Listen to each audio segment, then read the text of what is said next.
نحمده ونستعينه ونستغفره ونؤمن به ونتوكل عليه ونشهد أن لا إله إلا الله وحده لا شريك له ونشهد أن سيدنا وسندنا وحبيبنا ومولانا محمد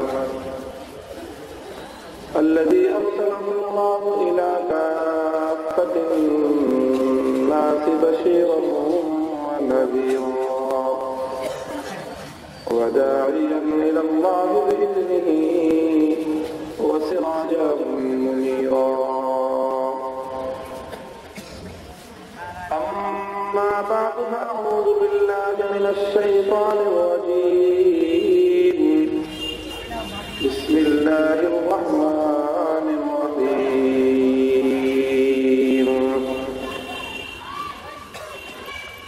لقد جاءكم رسول من أنفسكم عزيز عليه ما عنتم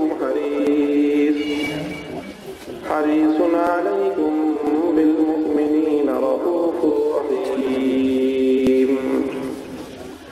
وقال رسول الله صلى الله عليه وسلم: والله لا يؤمن أحدكم حتى أكون أحب إليه من والده وولده والناس أجمعين. بارك الله لنا ولكم بالقرآن العظيم ونفعنا وإياكم بالآيات والذكر الحكيم. اللهم صل على محمد وعلى آل محمد كما صليت على إبراهيم وعلى آل إبراهيم إنك حميد مجيد. اللهم بارك على محمد وعلى آل محمد كما باركت على إبراهيم وعلى آل إبراهيم إنك حميد مجيد. محترم حضرات صدر উপস্থিত হযরত উলামায়ে কেরাম, বুজুর্গানে দ্বীন, আবার সম্মানিত এলাকাবাসী, দিননবী ইসলাম প্রিয় মুসলমান ভাই ও বন্ধুগণ, পর্দার অন্তরালে অবস্থানরত আমার সম্মানিত মা ও বোনেরা, আল্লাহ পাক রব্বুল আলামিনের দরবারে অসংখ্য শুকরিয়া যে মহান রব্বুল আলামিন আমাদেরকে আজকের এই গন্ধমতি ইসলামিয়া মাদ্রাসার বার্ষিক মাহফিলে উপস্থিত হওয়ার তৌফিক দান করেছেন। এই জন্য রব্বুল আলামিনের দরবারে শুকরিয়া আদায় করে মহব্বতের সাথে কালেমাতে শুকর করি আলহামদুলিল্লাহ। মুহতারাম হাজিরিন, পবিত্র কোরআনে পাক থেকে একখানা আয়াত আমি আপনাদের সম্মুখে তেলাওয়াত করেছি। আয়াতে কারিমার বিষয়বস্তু হলো আল্লাহর নবী, প্যারা নবী, উম্মতের দরদি নবী মুহাম্মদুর রাসূলুল্লাহ সাল্লাল্লাহু আলাইহি ওয়াসাল্লাম, তিনি তার উম্মতকে কত বেশি ভালোবাসতেন, কত মহব্বত করতেন, উম্মতের প্রতি নবীজির দরদ কেমন ছিল, এই বিষয়টি বোঝানোর জন্য আল্লাহ পাক রব্বুল আলামিন কোরআনুল পাকের উল্লেখিত আয়াতের মধ্যে নবীজির একটা একটা করে 4টি সিফাত আল্লাহ পাক উল্লেখ করেছেন। এক একটি সিফাতের উপর সুদীর্ঘ আলোচনা হতে পারে এবং নবীজির বৈশিষ্ট্যগুলো উম্মতের পক্ষে আলোচনা করা, উম্মতের জন্য উপলব্ধি করা এবং তার দায়িত্ব পালন করা তাদের করণীয়। তবে একটি মাহফিলের মধ্যে সবগুলো বিষয় নিয়ে আলোচনা করা সম্ভব নয়। 4টি বৈশিষ্ট্যের মধ্যে শুধুমাত্র আল্লাহ পাকের বর্ণিত প্রথম সিফাতটি নিয়ে আমরা কিছু আলোচনা করব। আল্লাহ রাব্বুল আলামিন আমার নবীর শানে ইরশাদ করেছেন: লাকাদ জাআকুম রাসূলুম মিন আনফুসিকুম আজিজুন আলাইহি মা আনিতুম। আল্লাহ বলতেছেন যে উম্মত, তোমাদের নিকট এক পয়গম্বর, একজন নবী আগমন করলেন, তিনি নবীজি তোমাদেরকে মহব্বত করেন, উম্মতকে ভালোবাসেন। কেমন মহব্বত, কেমন ভালোবাসা?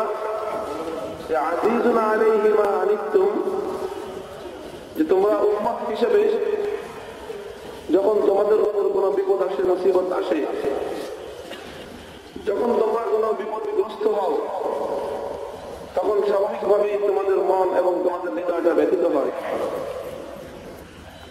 তোমাদের নবী তোমাদেরকে এত বেশি মহব্বত করেন, এত বেশি ভালোবাসেন, যে তোমাদের বিপদে, তোমাদের মুসিবতে তোমরা যতটা কষ্ট পাও, তোমাদের মন হৃদয় যতটা ব্যথিত হয়, তোমাদের নবী তোমাদের চেয়ে বেশি কষ্ট অনুভব করেন এবং তোমাদের নবীর হৃদয় তোমাদের চেয়ে বেশি ব্যথিত হয়। বিপদ হলো আমার, মুসিবত হলো আমার, আমার বিপদে আমি যতটা কষ্ট অনুভব করি, আমার নবী আমার চেয়ে বেশি কষ্ট অনুভব করেন। তাহলে বোঝা যায় যে আমার নবী আমাকে কত বেশি ভালোবাসেন। আমি আমাকে যতটা ভালোবাসি, আমার নবী আমাকে তার চেয়ে বেশি ভালোবাসেন। মুহতারাম হাজরিন, এটা শুধুমাত্র এক দুইজন উম্মতের বেলায় নয়, বরং আল্লাহ আমাদের তমাম উম্মতকে এরকম মহব্বত করেন, এরকম ভালোবাসেন। নবীজির কত লক্ষ কোটি উম্মত, এই সমস্ত উম্মতের হৃদয়ে যত ব্যথা, যত কষ্টের অনুভূতি, একা আল্লাহ নবী পুরা এবং তমাম উম্মতের সমস্ত কষ্ট দিয়ে এটা হৃদয় অনুভব করেন। এত কষ্ট, এত ব্যথা, এত বেদনা, এত দুশ্চিন্তা, এটা একজন মানুষের মনে যদি ভর করে, তাহলে তার বুকটা ফেটে যাওয়ার কথা, তার কলিজাটা টুকরা টুকরা হয়ে যাওয়ার কথা। এই জন্য আল্লাহ পাক রব্বুল আলামিন তার নবীকে বারবার সান্ত্বনা দিতেন, লাআল্লাকা বাখিউন নাফসাকা আল্লা ইয়াকুনু মুমিনিন, লাআল্লাকা বাখিউন নাফসাকা আল্লা ইয়াকুনু মুমিনিন। আল্লাহ পাক সান্ত্বনা দিতেছেন, নবী আপনার উম্মতের দুশ্চিন্তায়, উম্মতের টেনশনে আপনি যা অবস্থা, এতে তো যে কোনো সময় আপনার হার্ট অ্যাটাক করতে পারে, যে কোনো মুহূর্তে আপনার বুকটা ফেটে যেতে পারে, হৃদয়টা বিদীর্ণ হয়ে যেতে পারে। কাজেই নবী আপনি আপনার উম্মতকে নিয়ে দুশ্চিন্তা এবং টেনশনের মাত্রা কমিয়ে দিন, এত চিন্তা করবেন না উম্মতকে নিয়ে। কিন্তু আমাদের দরদী নবী সাল্লাল্লাহু আলাইহি ওয়াসাল্লাম, তার তো মন মানে না, তার তো হৃদয় শান্ত হয় না। উম্মতের প্রতি নবীর দরদ এবং নবীর ব্যাকুলতা তো কমে না, বরং দিনে দিনে আরো বাড়তেই থাকে। আল্লাহ পাক রব্বুল আলামিন উম্মতের প্রতি নবীজির এই দরদ দেখে শেষ পর্যন্ত নবীর সঙ্গে আল্লাহ পাক এই কথা দিয়েছেন,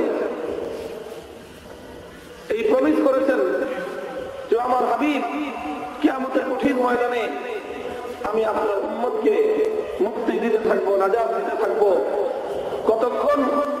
যতক্ষণ পর্যন্ত আপনার মুখে হাসি না আসবে, যতক্ষণ পর্যন্ত আপনার মন এবং আপনার হৃদয় শান্ত না হবে, ততক্ষণ পর্যন্ত আমি আপনার উম্মতকে মুক্তি দিতেই থাকি। মুহতারাম হাজরিন, কোন নবীর পয়গম্বরের উম্মত আমরা হলাম, আর সেই নবী আমাদেরকে কত বেশি ভালোবাসলেন, মহব্বত করলেন। আজকে আমাদের কাছে তার উপলব্ধি আমাদের কাছে থাকা অত্যন্ত বেশি জরুরি। নবীজি আমাকে এবং আপনাকে কত ভালোবেসেছেন, কত মহব্বত করেছেন। আমার এবং আপনার সুখের জন্য, একটু শান্তির জন্য আল্লাহ নবী কেমন ব্যাকুল ছিলেন, সেই উপলব্ধি যদি আমাদের মধ্যে থাকে, তাহলে আমাদের পক্ষে আল্লাহর নবীর প্রতি আমাদের দায়িত্ব এবং কর্তব্য পালন করা সম্ভব হবে। এই জন্য আমরা বলতে চাই যে আল্লাহ নবীর উম্মতকে যেই পরিমাণ ভালোবাসা দিয়েছেন, যেমন মহব্বত করেছেন, পৃথিবীর কোন মানুষকে এমন মহব্বত করতে পারে না এবং ভালোবাসতে পারে না। কোন মানুষ নয়, কোন ভাই, কোন বাপ, কোন সন্তান, কোন বন্ধু বান্ধব, কোন স্ত্রী, পুত্র, পরিজন, এমনকি গর্ভধারিণী মা তার সন্তানকে এত ভালোবাসতে পারে না। আল্লাহ নবী তার উম্মতকে এই পরিমাণ ভালোবাসা দিয়েছেন। ব্যাপারটা কারো কাছে একটু বেশি অতিরঞ্জিত বলে মনে হতে পারে, কিন্তু আল্লাহর কসম, এক চুল পরিমাণ এখানে অতিরঞ্জন নাই, এক চুল পরিমাণ বাড়তি কথা এখানে নাই। বরং নবীজি তার উম্মত আমাদেরকে যে পরিমাণ ভালোবাসা দিয়েছেন সেটা এর চেয়ে আরো বেশি মাত্রায় পরিমাণ। যদি প্রমাণ জানতে চান, কোরআন পাকের মধ্যে তার প্রমাণ আল্লাহ পাক রব্বুল আলামিন নিজেই উল্লেখ করেছেন। নবীজি তার উম্মতকে কেমন মহব্বত করতেন। মুহতারাম হাজিরিন, কারোর প্রতি কারো মহব্বত এবং ভালোবাসা, আন্তরিকতা, এটার আসলে সত্যিকার প্রমাণ এবং এটার সত্যিকার এটা প্রমাণিত হওয়ার ব্যাপারটা নির্ভর করে হল মানুষের দুর্দিনের উপর। মানুষের সুখের সময় নয়, বরং মানুষের দুঃখের সময়, বিপদের সময় প্রমাণ হয় কি আসলে সত্যিকারের বন্ধু। কথা ঠিক না বেঠিক? কার ভালোবাসা কতটা খাঁটি, কার মহব্বত কতটা নির্ভেজাল, এটা মানুষের সুখের দিনে সুদিনে প্রমাণ পাওয়া যায় না, বরং এর প্রমাণ পাওয়া যায় মানুষের দুর্দিনে। মানুষ যখন সুদিনে থাকে, মানুষের যখন সুসময় থাকে, সুখের সময়, তখন তো মানুষের বন্ধুর অভাব হয় না। পকেট ভরা টাকা, হাতে ক্ষমতার দণ্ড, পাওয়ারফুল মানুষ, তার কাছে অনেক কিছু পাওয়ার আছে, তাহলে এইরকম মানুষের বন্ধুর অভাব নেই। ডানে বন্ধু, বামে বন্ধু, পিছনে বন্ধু, সামনে বন্ধু, এত বন্ধু তার চোখের পাশে কিচকিচ করে যে বন্ধুদের জানায় তার রাস্তাঘাটে চলাফেরা করাই কঠিন। কথা ঠিক না বেশি? কিন্তু এই সুদিন এবং ভালো সময়ের এই যে যারা যারা বন্ধু হিসেবে পরিচয় দেয়, এদের সবাইকে যে লোক খাঁটি বন্ধু মনে করে, তার মতো যোগ্য আর আমার দুনিয়াতে কেউ নেই। কথা ঠিক না বেশি? যদি সত্যিকার নির্বেজাল খাঁটি বন্ধুর পরিচয় পেতে চাও, তাহলে সুদিনের বন্ধু দ্বারা তার প্রমাণ হবে না, বরং দুর্দিন এবং প্রতিকূলতার সময়ে যে লোক বন্ধুত্বের পরিচয় দিতে পারবে, প্রমাণিত হবে সেই হলো প্রকৃত বন্ধু। কথা ঠিক না বেশি? আমরা ক্লাস 4 বা 5 এর বইয়ের মধ্যে একটা গল্প পড়তাম আগে। দুই বন্ধু একজন আরেকজনের সঙ্গে খুব খাঁটি পরিচয় দেয়। আমি গেলাম তোমার জানের দোস্ত, জানের দোস্ত, জীবন দিয়ে দিবে বন্ধুর জন্য বন্ধু, এমন খাঁটি দাবি করে যে আমি তোমার জন্য জীবন দিতে পারি। দুইজনে মিলে গল্প করতেছে, একটা গাছের নিচে হঠাৎ এক বন্ধু লক্ষ্য করলো যে একটা ভাল্লুক আসতেছে। তো ভাল্লুক ভয়ঙ্কর প্রাণী, মানুষ খেকো প্রাণী, ওটা দেখে বন্ধু চিন্তা করলো এবং তাড়াতাড়ি নিজেকে রক্ষা করতে হবে, নিজে আগে বাঁচতে হবে। নিজে বাঁচলে পরে ওরা পাবেন না। কথা ঠিক না বেশি? নিজে বাঁচলে পরে পাবেন না, আর বন্ধুর নাম এটা সিরিয়ালেই নাই। তো চিন্তা করছে নিজে আগে বাঁচি, তারপরে বন্ধু অন্যদের কথা চিন্তা। সে তাড়াতাড়ি করে গাছের মাথায় গিয়ে উঠছে নিরাপদ দূরত্বে। এর মধ্যে ভাল্লুক চলে আসছে। এখন ওই বন্ধু তার বাঁচানোর সুযোগ পায় নাই। সে কি করবে এখন? তাড়াতাড়ি তার শরীর তার মাথায় বুদ্ধি আসছে যে ভাল্লুক তো মরা মানুষ খায় না, মনের হিংস্র প্রাণী, তাদের মানুষের ঘাড় মধ্যে রক্ত খায়। কাজে বাঁচার উপায় হলো মরা বান্ধবী। মাটির মধ্যে হাত পা ছড়া দিয়ে মরা বান্ধবী। এখন ভাল্লুকের সাথে কি ব্যাপার? দূর থেকে মানুষের দুইটা দাঁড়ানো, এখন দেখি একটা পা করে দিচ্ছে। এখন সন্দেহ হচ্ছে বান্ধবীর মনে যেটাকে আসলে মুছছে না মরা বান ধরছে। এর রক্ত কি আসল রক্ত না নাটকের রক্ত বুকে লাগায় রাস্তায় শুয়ে দিচ্ছে কোনটা? এটা ভাল্লুকের মনে সন্দেহ হয়েছে। সন্দেহ হওয়ার পর এখন ভাল্লুক পরীক্ষা নিরীক্ষা করতে চায়। এখন ভাল্লুক বুঝবে কিভাবে যেটাকে আসল মরা আর নকল মরা? ভাল্লুকের তো পালস পরীক্ষা করার যোগ্যতা নাই, হার্ট বিট দেখানোর ক্ষমতা নাই। ভাল্লুক তার এই মোটা মাথা দিয়ে যদি বুঝে শ্বাস নিঃশ্বাস বাতাস আসা যাওয়া যদি করে, তাহলে বুঝে যাবে লোকটা বাঁচা আছে। আর শ্বাস নিঃশ্বাসের আলামত না পাওয়া গেলে বুঝতে হবে শেষ নাই। এই জন্য ভাল্লুক এই লোকের নাকে মুখে পরীক্ষা করে দেখতেছে যে বাতাসের গমনাগমন হয় কিনা। আর ওই লোক তো মাটিতে শুয়ে আল্লাহ নাম জপতেছে যে আল্লাহ বাঁচাও। একটু যদি ভাল্লুক পায় যে আমি বেঁচে আছি, কিন্তু বছর মুহূর্তের মধ্যে শেষ। কাজে এখন বাঁচার উপায় একটাই, যে কোনো মূল্যে হোক শ্বাস বন্ধ রাখতে হবে। এখন শেষ আর বন্ধ করে পড়ে আছে, হাফসে দম করছে, হাফসে দম। আমাদের বুজুর্গানে দিন, হ্যাঁ, যারা সালেহিনদের আল্লাহর পথের পথিক যারা, তাদেরকে তাদের অন্তরের মধ্যে আল্লাহর মহব্বত সৃষ্টি করতে করতে একটা পর্যায়ে গিয়ে তাদেরকে ওজিফা দিলেন, বলেন এটাকে বলে হাফসে দম। হাফসে দম মানে হলো জিকির করতে করতে, আল্লাহর নাম উচ্চারণ করতে করতে একটা পর্যায়ে গিয়ে দম বন্ধ করে দিবে, অর্থাৎ আল্লাহর নামে নিজের দম বন্ধ করে দিবে। আর ওই সময়ে তার দিল এবং তার কলব জারি হয়ে যাবে, তার কলবে স্বয়ংক্রিয়ভাবে আল্লাহর নাম অটোমেটিক ভাবে উচ্চারিত হতে থাকবে। এটা তো শুধু আমরা বলতে পারি, কিন্তু এটা বুঝতে পারি না। এটা যারা এরকম মাকামে পৌঁছেন, বুঝানের হযরত কারি ইব্রাহিম সাহেব রাহমাতুল্লাহ আলাইহি আর তার সোহবতে এরকম অনেক বুজুর্গানে দিন তৈরি হয়েছেন, যে তারা হাফসে দম করছেন, দম বন্ধ করে দিচ্ছেন, ঘন্টার পর ঘন্টা শ্বাস নিঃশ্বাস ছাড়াই তাদের কলব জারি হয়ে গেছে। শুধু কলব থেকে নয়, গোটা দেহ থেকে, গোটা অস্তিত্ব থেকে আল্লাহর নামের জিকির উচ্চারিত হয়েছে। তো যাই হোক, এই লোক আজকে বাল্যকের পাল্লা করে হাফসে দম করছে, শ্বাস বন্ধ করে রাখছে। এখন বাল্যক তো এটা পরীক্ষা নিরীক্ষা করতেছে, একবার নাকের সাথে নাক মুখ লাগায় দেখে, আরেকবার মুখের সাথে মুখ লাগায় দেখে যে বাতাস আছে কিনা। উপর থেকে বন্ধু দেখতেছে সব কাহিনী, ঘটনা কি বুঝতেছে না, সে ঘটনা কি ঘটতেছে। ভাল্লুক আমার বন্ধুকে ধরেও না, মারেও না, ছিঁড়েও না, ফাড়েও না, খায়ও না, কিছুই করে না, বরং আরো উল্টা মুখের সাথে মুখ লাগায় আদর করতেছে, নাকের সাথে মুখ লাগায় ওকে চুমো দিতেছে। কত খাতির মনে হয় যে ভাল্লুকের সাথে জনম জনমের খাতির। ও ব্যাপারটা ক্যালকুলেশন করতে পারতেছে না। নাকে মুখে কানে সব জায়গায় মুখ লাগায় আদর ছোঁয়া করতেছে। এগুলো করে ভাল্লুক যখন দেখতেছে না এর মধ্যে জীবনের কোনো আলাদা পাওয়া যায় না, তো ভাল্লুক সিদ্ধান্ত উপনীত হয়েছে না এটা মরা। তো ভাল্লুক চলে যেতেই তো এই লোক উঠে দাঁড়াইছে, আর জানেন দোস্ত গাছের থেকে নেমে আসছে। এখন এটা জিজ্ঞাসা করতেছে, দোস্ত তোমার সাথে দেখলাম ভাল্লুকের দারুণ জন্মের খাতির তোমার সাথে, তোমাকে আদর করলো, সোহাগ করলো, চুমু দিল, আবার যাওয়ার সময় তোমার কানে কানে কি যেন বলেও গেল। আমার কৌতূহল হলো আসলে তোমাকে ভাল্লুক বললোটা কি, তোমাকে ভাল্লুক কি বলে গেল।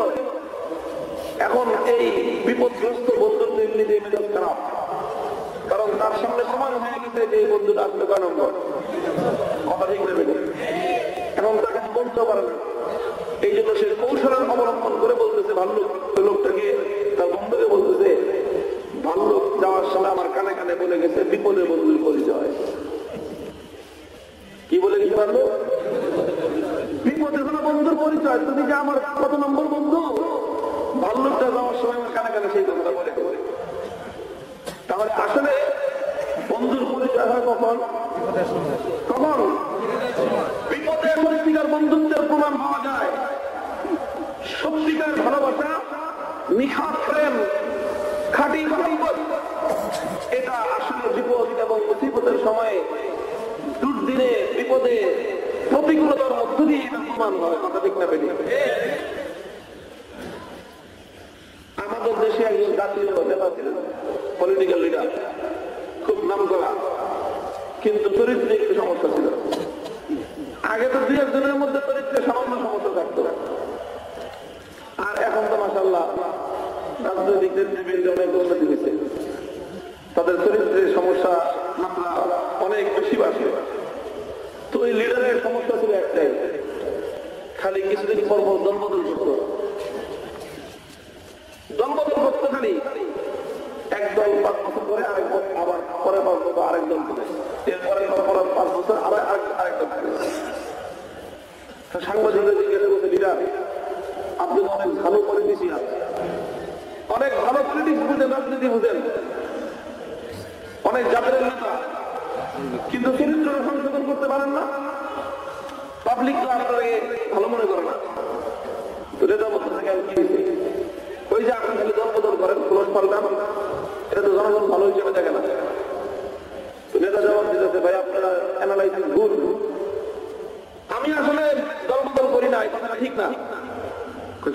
5 বছর পর পর দল বদলাইতে সবাই দেখতেছে। তবে আসলে ব্যাপারটা বুঝেন, আমি সবসময় এক দলই করি, আমি দল বদলাই না, আমি একটা দল করি, তবে আমার দলটার নাম হলো সরকারি দল।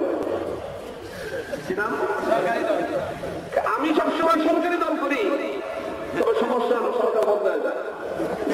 দোষী আমার সরকারের, সরকার বদলায় যায়, যখন যেই সরকার থাকে আমি তখন সেই সরকারের দল করি। তো আসলে সেই লোক সবসময় সরকারি দল করে, এটা আসলে দল করে না, ধান্দাবাজি করে, ধান্দাবাজি করে, কথা ঠিক যাবে না, এরা কোনোদিন দলের লোক না। মুহতারাম হাজিরিন, আমি এই কথাগুলি একটা জিনিস বোঝানোর জন্য বলতেছি, সেটা হলো এই সত্যিকার বন্ধুত্ব এবং খাঁটি ভালোবাসা। কে আমার নিজের লোক, কে আন্তরিক, এটা আমার সুদিনের বন্ধুত্বের দ্বারা প্রমাণ পাওয়া যাবে না। আমি সরকারের থেকে বুঝতে পারবো না, আমি পাওয়ার থেকে টের পাবো না যে কে আমার খাঁটি মানুষ, কে আমার একান্ত মানুষ, কে আমার আন্তরিক বন্ধু। এটা আমি তখনই প্রমাণ পাবো যখন আমার কোনো বিপদ ঘটবে, আর সেই বিপদের জীবনের ঝুঁকি নিয়ে যে আমার পাশে থাকবে, প্রমাণ হবে সেই হলো আমার সত্যিকার বন্ধু। মুহতারাম হাজিরিন, আমার আর আপনার সম্মুখে পৃথিবীর সমস্ত মানুষের সামনে একটা বিপদ সন্নিকটে সমাগত। সেই বিপদ প্রত্যেকটা মানুষকে ফেস করতে হবে। সেই বিপদের মুহূর্ত ফেস করা ছাড়া, মুখোমুখি হওয়া ছাড়া অন্য কোনো মানুষের উপায় নাই। যে বিপদ সম্পর্কে আল্লাহর কোরআন বলতেছে, ইয়াউমা ইয়াফিরুল মারউ মিন আখিহি ওয়া উম্মিহি ওয়া আবিহি ওয়া সাহিবাতিহি ওয়া বানিহি লিকুল্লি ইমরিইন মিনহুম ইয়াউমাইযিন শা'নুন ইউগনিহি। পৃথিবীর প্রতিটি মানুষ বিপদগ্রস্ত থাকবে, ভয়াবহ বিপদ, বিভীষিকাময় বিপদ। সেই বিপদ থেকে প্রত্যেকটা মানুষ শুধুমাত্র নিজেকে নিয়ে ব্যস্ত হয়ে পড়বে, অন্য কারো চিন্তা করার সময় নাই। ভাই তার ভাইকে দেখে পালিয়ে যাবে, গর্ভধারিণী মাকে দেখে তার সন্তান আত্মগোপন করবে, জন্মদাতা পিতাকে দেখে তার সন্তান পালিয়ে যাবে, স্বামীকে দেখে তার স্ত্রী, স্ত্রীকে দেখে তার স্বামী, বন্ধুকে দেখে বন্ধু। মুহতারাম হাজিরিন, প্রত্যেকটা মানুষ পরিচিত আরেকজন মানুষকে দেখলে আত্মগোপন করতে থাকবে। না জানি আমার ওই ভাই, ওই মানুষ, ওই আমার আপনজন, ওই আমার স্বামী, ওই আমার স্ত্রী, ওই আমার মা, ওই আমার বাবা আমার কাছে যদি আজকে কোনো সাহায্য সহযোগিতা চায়, তাহলে আমার পক্ষে সেটা সম্ভব হবে না। কাজেই প্রতিটি মানুষ আপনজনদেরকে দেখে পালিয়ে যাবে। আরে এমনকি বাবা, যে বাবা সন্তানের সুখের জন্য জীবনে দুনিয়াতে নিজের প্রতি ফোঁটা রক্তকে পানি করতে প্রস্তুত, সেই বাবা পর্যন্ত তার সন্তানকে দেখে আত্মগোপন করবে। গর্ভধারিণী মা সন্তানের মুখের দিকে তাকিয়ে জিন্দগির সমস্ত আরামকে বরবাদ করতে পারে যে মা, সেই মা পর্যন্ত সন্তানকে দেখে মুখ লুকিয়ে রাখবে, না যেন সন্তান এসে আমার কাছে আসতে কোনো কিছু আবদার করে বসে। লিকুল্লি ইমরিইন মিনহুম ইয়াউমাইযিন শা'নুন ইউগনিহি। পৃথিবীর প্রতিটি মানুষ সেই ময়দানের মধ্যে নিজেকে নিয়ে ব্যস্ত থাকবে, অন্য কারো চিন্তা করার একচুল পরিমাণ অবকাশ পাবে না। প্রত্যেকটা মানুষের মুখে শুধুমাত্র একটি ধ্বনি, একটি শব্দ উচ্চারিত হবে, নফসি নফসি নফসি নফসি। আমি আজকে শুধুমাত্র আমাকেই চিনি, আমাকেই জানি, আমি শুধুমাত্র আজকে আমার কথাই চিন্তা করি, অন্য কারো কথা চিন্তা করার এক মুহূর্ত সময় আমার নাই। যে হাসরের ময়দানে এইভাবে কঠিন অবস্থা, পুরা হাসরের মাঠ একটাই ধ্বনি, একটাই শব্দ, নফসি নফসি। একজন মানুষ থাকবে তার ব্যতিক্রম, এক্সেপশনাল, যার মুখে নফসি নফসি শব্দ উচ্চারিত হবে না। গোটা হাসরের মাঠ জুড়ে তার মুখে শুধুমাত্র একটাই শব্দ থাকবে, একটাই রব থাকবে, উম্মতি ইয়া রাব্বি উম্মতি, উম্মতি ইয়া রাব্বি উম্মতি। আল্লাহ, আজকে কঠিন হাসরের দিনে আমি তোমার দরবারে আমার নিজের শান্তি চাই না, আমার নিজের আনন্দ চাই না, আমি শুধুমাত্র আজকে আমার উম্মতের শান্তি আর মুক্তি চাই। যেদিন সব আমাকে ভুলে গেল, সবাই আমাকে দেখে চালিয়ে গেল, যেদিন সবাই আমাকে দেখে আত্মগোপন করলো, কেউ আমাকে সাহায্য করবে তো দূরের কথা, আমাকে দেখে সবাই দূর দূর করে দাঁড়িয়ে দিল, সেদিন মুহতারাম হাজিরিন আমার জন্য নিয়ে এগিয়ে আসলেন রাহমাতুল আলামিন সাল্লাল্লাহু আলাইহি ওয়াসাল্লাম। প্রমাণ হয়ে গেল সত্যিকার বন্ধু হলেন আল্লাহর নবী। সেই বিপদের দিনে কেউ যখন আমার জন্য কিছু করবে না, কেউ যখন আমার জন্য সাহায্যের হাত বাড়িয়ে দেবেন না, কিন্তু আমার নবী আমাকে ভুলবেন না, বরং আমাকে বিপদ থেকে উদ্ধার করার জন্য আমার নবী পরেশান হয়ে ফিরতে থাকবে। প্রমাণ হয়ে যাবে দুনিয়ার সকল ভালোবাসা মিথ্যা, আর সমস্ত ভালোবাসাকে মিথ্যায় পর্যবেসিত করে সত্যিকার ভালোবাসা আল্লাহ নবী তার উম্মতকেই ভালোবেসেছেন। সাহাবায়ে কেরাম আরশাদ ইয়া রাসূলুল্লাহ, কিয়ামতের কঠিন ময়দান, আউয়ালিন এবং আখিরিন, সমগ্র মানব গোষ্ঠী একটা ময়দানের মধ্যে সমবেত। এত লক্ষ কোটি মানুষ, এই মানুষের ভিড়ে আমরা আপনাকে কোথায় পাবো, কোথায় খুঁজবো? কারণ কিয়ামতের দিন তো আপনার সাহায্যের দরকার হবে। আল্লাহ নবী বললেন যে উম্মত, হাজার লক্ষ কোটি মানুষের ভিড়ে তোমরা আমাকে সন্ধান করবে, আমি তোমাদেরকে আমার নির্দিষ্ট ঠিকানা বলে যাই। কিয়ামতের দিন আমাকে তোমরা প্রয়োজন করলে 3টা জায়গায় সন্ধান করবে, আমি আমার উম্মতের জন্য এই 3 জায়গায় অপেক্ষমান থাকবো। কয় জায়গায়? নবীজির ঠিকানা আছে আমাদের মাঝে কয়টা? 3টা ঠিকানা, 3টা জায়গায়। আল্লাহ নবী বলতেছেন আমাকে তোমরা 3 জায়গায় সন্ধান করবে। সর্বপ্রথম ওই জায়গায় যখন সমস্ত মানুষ কবর থেকে হাসরে উঠবে, হাসরের দিন শুনতে থাকবে, বিভীষিকাময় ভয়াবহ অবস্থার কারণে সমস্ত মানুষের কলিজা শুকিয়ে আসবে, প্রাণ থাকবে উষ্ঠাগত, পানির পিপাসায় মানুষের বুক এবং মানুষের ছাতি ফেটে যেতে চাইবে, কিন্তু হাসরের মাঠ ধরে ফুটা পানির কোনো ব্যবস্থা নাই। আমার নবী বলতেছেন ওই সময়ে, কঠিন সময়ে আমি আমার উম্মতের জন্য হাউজে কাউসারের পানি হাতে অপেক্ষমান থাকবো।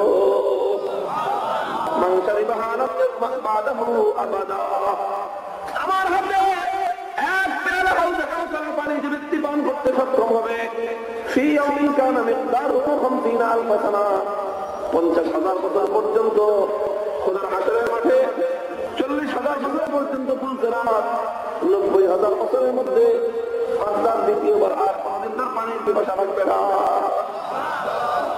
আমার নবী বলতেছেন আমি সেই হাউজে কাউসারের ঘরে অপেক্ষমান থাকবো। যদি এখানে না পাও, 2 নম্বর ঠিকানা, 2 নম্বর আসলে আল্লাহর নবীর হাসরের ময়দানে, সেটা হলো ওই জায়গা ওয়ানাদাউল মাওয়াজিনাল কিসতা লিয়াউমিল কিয়ামাতি ফালা তুযলামু নাফসুন শাইআ, যেখানে বান্দার আমলনামা পরিমাপ করা হবে। নেকির পাল্লা ভারী হলে জান্নাত, নেকির পাল্লা হালকা হলে খোদার জাহান্নাম। এমন একটা সিদ্ধান্তের জায়গা হলো খোদার মিজান বা নেকি বুঝি আমলের পরিমাপ করার জায়গা। ওই জায়গাটা বড় বড় কঠিন। প্রত্যেকটা মানুষ সেখানে দাঁড়িয়ে ভয়ে কম্পমান থাকবে, তরফর করে কাঁপতে থাকবে। রাহমাতের নবী বলতেছেন ঠিক ওই সময়ে আমি আল্লাহর নবী মিজানের সামনে উপস্থিত থাকবো। আমার কোন উম্মতের আমলনামা যদি হালকা হয়ে যায়, খোদার কাছে সাফায়াতের মাধ্যমে অথবা কোনো নেক আমলের মাধ্যমে আমি চেষ্টা করব আমার সেই উম্মতের আমলনামাটা কি করে ভারী করা যায়। এটা হলো আমার 2 নম্বর ঠিকানা। যদি এখানে আমাকে না পাও, সর্বশেষ আমাকে যেখানে সন্ধান করবে সেটা হলো ওই জায়গা যেটা পরকালের আখিরাতের ময়দানের সর্বশেষ ঘাঁটি, সবচেয়ে কঠিন ঘাঁটি, সবচেয়ে বিপদের জায়গা, যেটা মানুষ হাসরের মাঠে সমস্ত মানুষ জমায়ে, হাসরের মাঠ থেকে প্রত্যেকটা মানুষের গন্তব্য হলো খোদার জান্নাত। সব মানুষ বেহেশতে যেতে চায়, কিন্তু হাসরের মাঠ আর বেহেশতের মধ্যখানে আড়াল হয়ে দাঁড়িয়ে আছে খোদার জাহান্নাম। বেহেশতে যদি যেতে চাও, জান্নাতে যদি যেতে চাও, তোমাকে জাহান্নাম পাড়ি দিতে হবে, দুজক পাড়ি দিয়ে তারপর অপর প্রান্তে হলো খোদার জান্নাত। দুজক পাড়ি দিলে কি হবে? ও দোস্ত, দুজকের উপর থেকে যদি একটা কঙ্কর পাথর নিক্ষেপ করা হয়, 70,000 বছর কেটে যায়, সেই পাথরটা দুজকের পাথর পর্যন্ত খুঁজে পায় না। এমন অথই, এমন ফুলকিনহীন, এমন অথই খোদার জাহান্নাম, বেলিহান শিকার দাও দাও করা, সেই জাহান্নামটা পাড়ি দেওয়ার ব্যাপার না। এই জন্য আমার আল্লাহ পাক রব্বুল আলামিন এই জাহান্নাম পাড়ি দেওয়ার জন্য একটা সেতু নির্মাণ করবেন, ব্রিজ নির্মাণ করবেন, দুর্নীতিমুক্ত সেতু, স্বজনপ্রীতিমুক্ত সেতু, কুদরতের সেতু আমার আল্লাহ পাক রব্বুল আলামিন জাহান্নামের উপর দিয়ে তৈরি করবেন। যে সেতুর নাম হবে পুল সিরাত। যারা থাকবে হাসরের মাঠে, আর অপর প্রান্ত থাকবে করার জান্নাতের দুয়ারে। ওয়া ইন মিনকুম ইল্লা ওয়ারিদুহা কানা আলা রাব্বিকা হাতমান মাকদিয়া। আমার আল্লাহ কোরআনে পাকের মধ্যে বলেছেন, এই সিরাত পাড়ি দেওয়া ছাড়া খোদার জান্নাতে যাওয়ার বিকল্প কোন রাস্তা নাই। There is no alternative way, বিকল্প কোনো পথ নাই।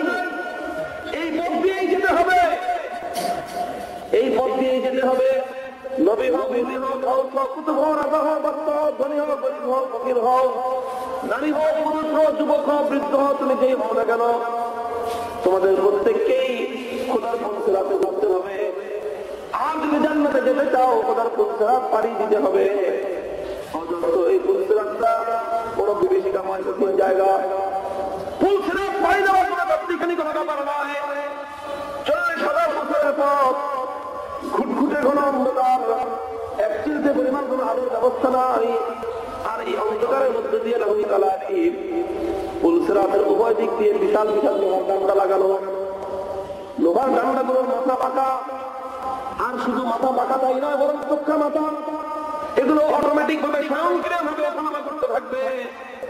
আর এই লক্ষ কোটি এই লোহার ডান্ডার মধ্যে অন্ধকারের মধ্যে পথ পাড়ি দিতে হবে। এই লোহার ডান্ডাগুলোর মাথার মধ্যে চুম্বকের পাওয়ার থাকবে। সেই চুম্বকের পাওয়ার দুনিয়ার লোহাকে আকর্ষণ করবে না, বরং সেই চুম্বক আকর্ষণ করবে খোদার নাফরমানি আর পাপ এবং গুনাহকে।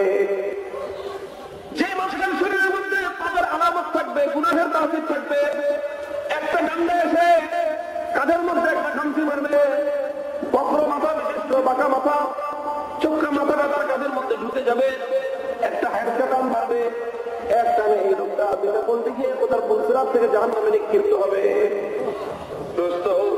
1000 মানুষ যদি রওনা করে পুল সিরাত পাড়ি দিয়ে, তাহলে 999 জন রাস্তার মধ্যখান থেকে খোদার জাহান্নামে পড়ে যাবে। কেবলমাত্র একজন মানুষ পুল সিরাত পাড়ি দিয়ে খোদার জান্নাতে পর্যন্ত পৌঁছতে পারবে।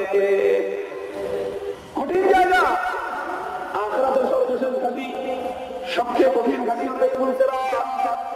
আমার নবী রাহমাতুল লিল আলামিন সাল্লাল্লাহু আলাইহি ওয়াসাল্লাম ইরশাদ করতেছেন, আমি এই ভয়াবহ পুল সিরাতের গোড়ায় অপেক্ষমান থাকবো। যদি দেখি আমার কোন উম্মত পুল সিরাত পাড়ি দেওয়ার সময় বিপদে পড়ে যায়, আমি আমার উম্মতের হাতে ধরে খোদার পুল সিরাত পাড়ি দিয়ে খোদার জান্নাত পর্যন্ত পৌঁছে দেওয়ার চেষ্টা করব।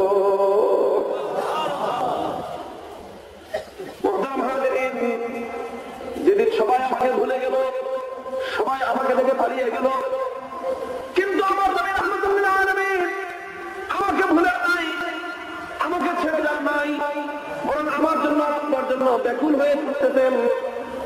এক মুহূর্তের জন্য আরাম নাই। কত সৈনিক সেই নবী, যেই নবীর জন্য আল্লাহ পাক রব্বুল আলামিন মাকামে মাহমুদ প্রস্তুত করে রাখবেন। ইনি তো সেই নবী, যেই নবীর জন্য খোদার হাসরের মাঠে আরশের ছায়ার নিচে সবচেয়ে আরামদায়ক, সবচেয়ে সম্মানিত স্থান আল্লাহ সংরক্ষিত। কিন্তু আমার নবী আরাম করবেন না, শান্তি করবেন না। নবীর চিন্তা একটাই, যতক্ষণ পর্যন্ত উম্মতকে বিপদ থেকে মুক্ত না করা যাবে, ততক্ষণ পর্যন্ত নবীর মনে শান্তি নাই।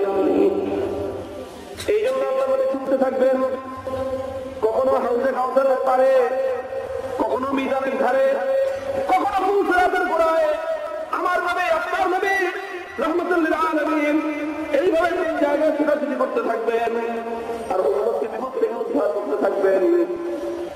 যেদিন সবাই আমাকে ভুলে গেল, কেউ আমাকে মনে রাখলো না, সেই ভয়াবহ বিপদের দিন, কঠিন মুসিবতের দিন, যে আমার পাশে এসে দাঁড়ালো, শুধু তাই নয়, বরং আমার হাতে হাত ধরে আমাকে মুক্তির ব্যবস্থা করে দিল। খোদার কসম খেয়ে বলি, সেই নবীর ভালোবাসা এটাই হলো পৃথিবীতে একমাত্র নিখাত এবং নিঃস্বার্থ ভালোবাসা। আল্লাহ নবী উম্মতকে ভালোবাসা দিয়েছেন, পৃথিবীর কোন মানুষকে এতটা ভালোবাসতে পারে না। কথা ঠিক না ঠিক? 23 বছরের জিন্দেগিতে নবীজি আমার জন্য আপনার জন্য রাতের অন্ধকার দিনের আমার একাকার করে দিয়েছেন। সারা রাত কেঁদে কেঁদে উম্মতের জন্য ব্যাকুল হয়ে চোখের পানিতে মুখ ভাসিয়েছেন। সারাদিন উম্মতের জন্য খোদার কাছে ফরিয়াদ করে নিজের বুকের তাজা রক্ত দিয়ে আল্লাহর জমিনকে রঞ্জিত করেছেন। আমার রক্তের বিনিময়ে আমার উম্মতের মুক্তি চাই, চোখের অশ্রুর বিনিময়ে উম্মতের শান্তি চাই। 23টা বছরের জিন্দেগি রাতের অন্ধকার আলোকে একাকার করে আল্লাহ নবী উম্মতের জন্য ব্যাকুল হয়ে থেকেছেন। মৃত্যু সজ্জায় শুয়ে আছেন, নিজের চিন্তা নাই, নিজের যন্ত্রণার খবর নাই।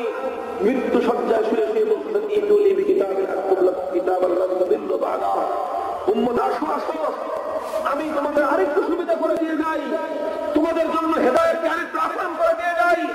কিভাবে তোমরা মুক্তি পেতে পারো তার জন্য আরেকটু তোমাদেরকে পরামর্শ দিয়ে যাই। চোখের পানি সংগ্রহ করতে পারেন না যে আল্লাহ নবী আপনি আমাদের কি না করেছেন। 23টা বছর আপনি আপনার নিজের শরীরের দিকে একটু তাকান নাই। সারা রাত দাঁড়িয়ে দাঁড়িয়ে খোদার কাছে উম্মতের জন্য ফরিয়াদ করেছেন। কোন দিক দিয়ে রাত কেটে গেছে খবর নাই, কোন দিক দিয়ে রাতের অন্ধকার কেটে তোমাদের মসজিদ ফুটে উঠেছে খবর নাই, কোন দিক দিয়ে পা ফুলে গেছে খবর নাই, পা ফুলে ফেলে হত্যা করতেছে সেই খবর নাই।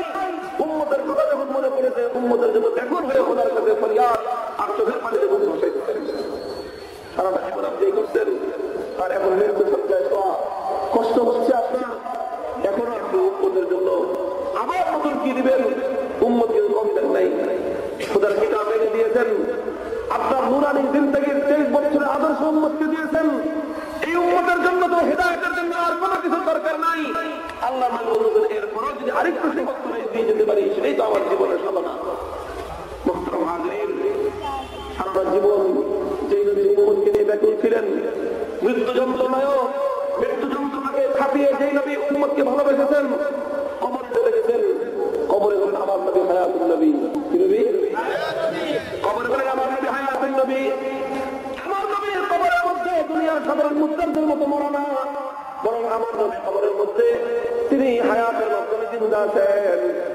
আল্লাহ নবীর কোন উম্মত যখন কবরের পাশে দাঁড়িয়ে নবীকে সালাম আরজ করার সালাতু ওয়াস সালাম আলাইকা ইয়া রাসূলুল্লাহ, আমার নবী উম্মতের সালাম শুনতে পান, সঙ্গে সঙ্গে নিজে রিপ্লাই করেন ওয়া আলাইকুম আসসালাতু ওয়াস সালাম ইয়া উম্মতি।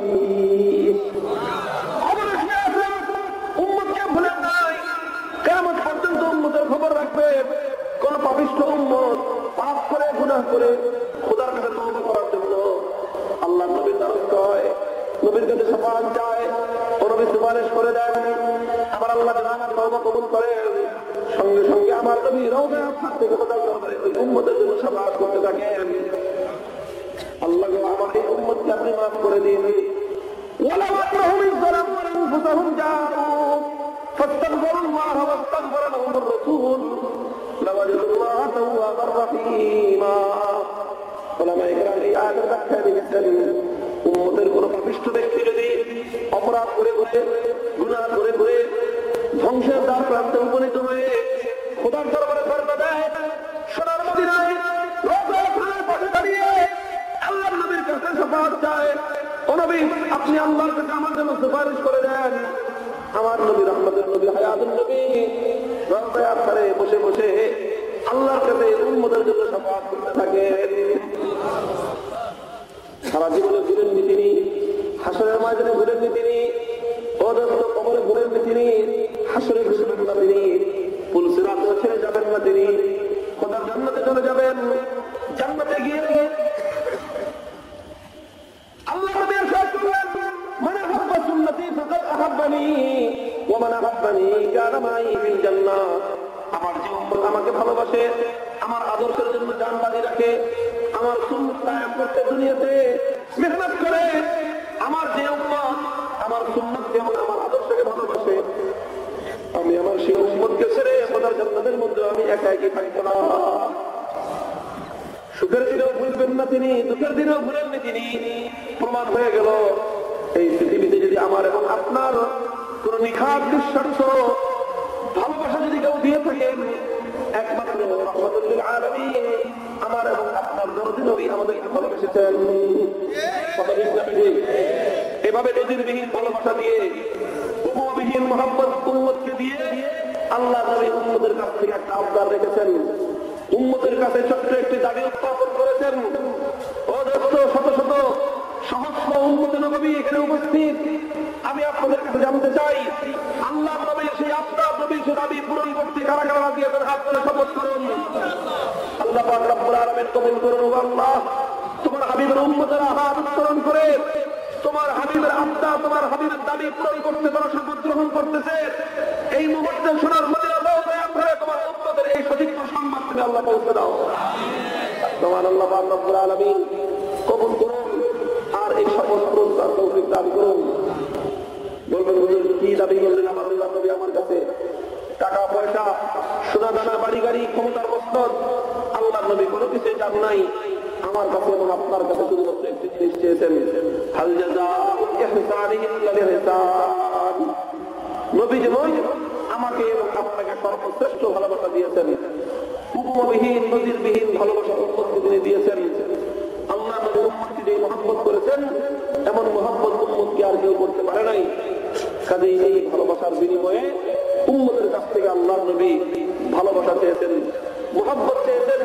ওয়াল্লাহি লা ইউমিনু আহাদুকুম হাত্তা আকুনা আহাব্বা ইলাইহি মিন ওয়ালিদিহি ওয়া ওয়ালাদিহি ওয়ান নাসি আজমাইন। আল্লাহ নবী বলেছেন, উম্মত আমাকে মহব্বত করতে হবে, আমাকে ভালোবাসতে হবে। কেমন মহব্বত? নবীজি কন্ডিশন উল্লেখ করে দিয়েছেন কিভাবে আল্লাহ নবীকে ভালোবাসতে হবে। আল্লাহ নবী বলেছেন, তুমি তোমার ভাইকে যতটুকু ভালোবাসো, ভাইয়ের চেয়ে আল্লাহ নবীকে বেশি ভালোবাসতে হবে, বোনের চেয়ে আল্লাহ নবীকে বেশি ভালোবাসতে হবে, বন্ধুর চেয়ে আল্লাহ নবীকে বেশি ভালোবাসতে হবে, ব্যবসায়িক পার্টনারের চেয়ে, সহকর্মীর চেয়ে আল্লাহ নবীকে বেশি ভালোবাসতে হবে, রাজনৈতিক দলের সহকর্মীর চেয়ে আল্লাহ নবীকে বেশি ভালোবাসতে হবে, নিজের নেতার চেয়ে নেত্রীর চেয়ে আল্লাহ নবীকে বেশি ভালোবাসতে হবে, নিজের পিতার চেয়ে মাতার চেয়ে আল্লাহ নবীকে বেশি ভালোবাসতে হবে, নিজের স্বামী স্ত্রী পুত্র পরিজন সবার চেয়ে আল্লাহ নবীকে বেশি ভালোবাসতে হবে। ও দলের চেয়ে আল্লাহ নবীকে বেশি ভালোবাসতে হবে, দেশের চেয়ে আল্লাহ নবীকে বেশি ভালোবাসতে হবে, আরে এমনকি নিজের জীবনের চেয়ে আল্লাহ নবীকে বেশি ভালোবাসতে হবে। যতক্ষণ পর্যন্ত আমার নবীকে, আপনার নবীকে উম্মত হিসাবে সবাইকে বেশি ভালোবাসতে না পারবো, ততক্ষণ পর্যন্ত মুখে মুখে উম্মতের দাবি করতে পারি, কিন্তু আল্লাহ এবং তার রাসূলের নিকট সচ্চা উম্মত বলে স্বীকৃতি লাভ করা যাবে না। আল্লাহ বলেছেন, ওয়াল্লাহি লা ইউমিনু আহাদুকুম, ওয়াল্লাহি লা ইউমিনু আহাদুকুম, খোদার শপথ, একজন মানুষ ততক্ষণ পর্যন্ত মুমিন হতে পারে না, ঈমানদার হতে পারে না, হাত্তা আকুনা আহাব্বা ইলাইহি মিন ওয়ালিদিহি ওয়া ওয়ালাদিহি ওয়ান নাসি আজমাইন। যতক্ষণ পর্যন্ত পিতামাতার চেয়ে, সন্তান সন্ততির চেয়ে এবং দুনিয়ার সমস্ত মানুষের চেয়ে আমি আল্লাহ নবীকে বেশি ভালোবাসতে না পারবে, ততক্ষণ পর্যন্ত একজন মানুষ সচ্চা ঈমানদার হতে পারে না। কাজেই যদি সচ্চা ঈমানদার হতে চাই, যদি নবীর সত্যিকার উম্মত হতে চাই, যদি আসলেই খাঁটি প্রেমিক হতে চাই, তাহলে দুনিয়ার সবার চেয়ে, সব কিছুর চেয়ে কম্পারেটিভলি, স্পষ্টভাবে, তুলনামূলকভাবে আল্লাহ নবীকে বেশি ভালোবাসতে হবে। পরিষ্কার করে দিতে হবে যে আল্লাহ নবীকে আমি সবার চেয়ে বেশি ভালোবাসি। আমার নবীর ভালোবাসার মোকাবেলায় কারো মহব্বতের স্থান আমার হৃদয়ে নাই। আমি সমস্ত ভালোবাসার তলায় ছুরি চালাতে পারি আমার নবীর ভালোবাসার সত্যিকার মহব্বতের প্রমাণ রাখতে গিয়ে। এইরকম ভালোবাসা, এটাই আল্লাহ নবী আমার কাছে, আপনার কাছে দাবি করেছেন। নবীজির এই দাবি স্থাপন, নবীর এই আবদার যুক্তি সম্পূর্ণ যুক্তি, যিনি এভাবে হৃদয় উজাড় করে ভালোবাসা দিয়েছেন, যেদিন সমাজ ভুলে যায় তিনি আমাকে স্মরণে রাখেন। তিনি যেমন সর্বশ্রেষ্ঠ ভালোবাসা আমাকে দিয়েছেন, কাজেই তিনি আমার কাছ থেকে একমাত্র সবচেয়ে বেশি ভালোবাসা দাবি করতে পারেন। কথা ঠিক যাবে ঠিক? কাজেই আমরা শপথ করলাম যে আল্লাহ নবীকে আমরা সবচেয়ে বেশি ভালোবাসবো। কথা ঠিক যাবে ঠিক? সবচেয়ে বেশি মহব্বত করবো। কথা ঠিক যাবে ঠিক? শুধু কথায় না কাজে। নবীর ভালোবাসার প্রমাণ হবে শুধু কথায় না কাজে। মহব্বত আর ভালোবাসা শুধু কথা দিয়ে বুঝে না, এটা শুধু কথা দিয়ে প্রমাণ হয় না। মহব্বত এবং ভালোবাসার সত্যতার প্রমাণ রাখতে হয় কাজের মাধ্যমে। কথা ঠিক যাবে ঠিক? নবীকে মহব্বত করার, নবীর প্রতি ভালোবাসা প্রদর্শন করার প্রচলিত পদ্ধতি আছে দুইটা। কয়টা পদ্ধতি? একটা পদ্ধতির নাম ইহুদি পদ্ধতি, কি নাম? আর একটা পদ্ধতির নাম হলো সাহাবী পদ্ধতি, কি নাম? একটা হলো ইহুদি সিস্টেম, আর একটা হলো সাহাবী সিস্টেম। আমরা আল্লাহ নবীকে কোন পদ্ধতির ভালোবাসবো? আরে কোন পদ্ধতির ভালোবাসা? আমিনু কামা আমানান নাস।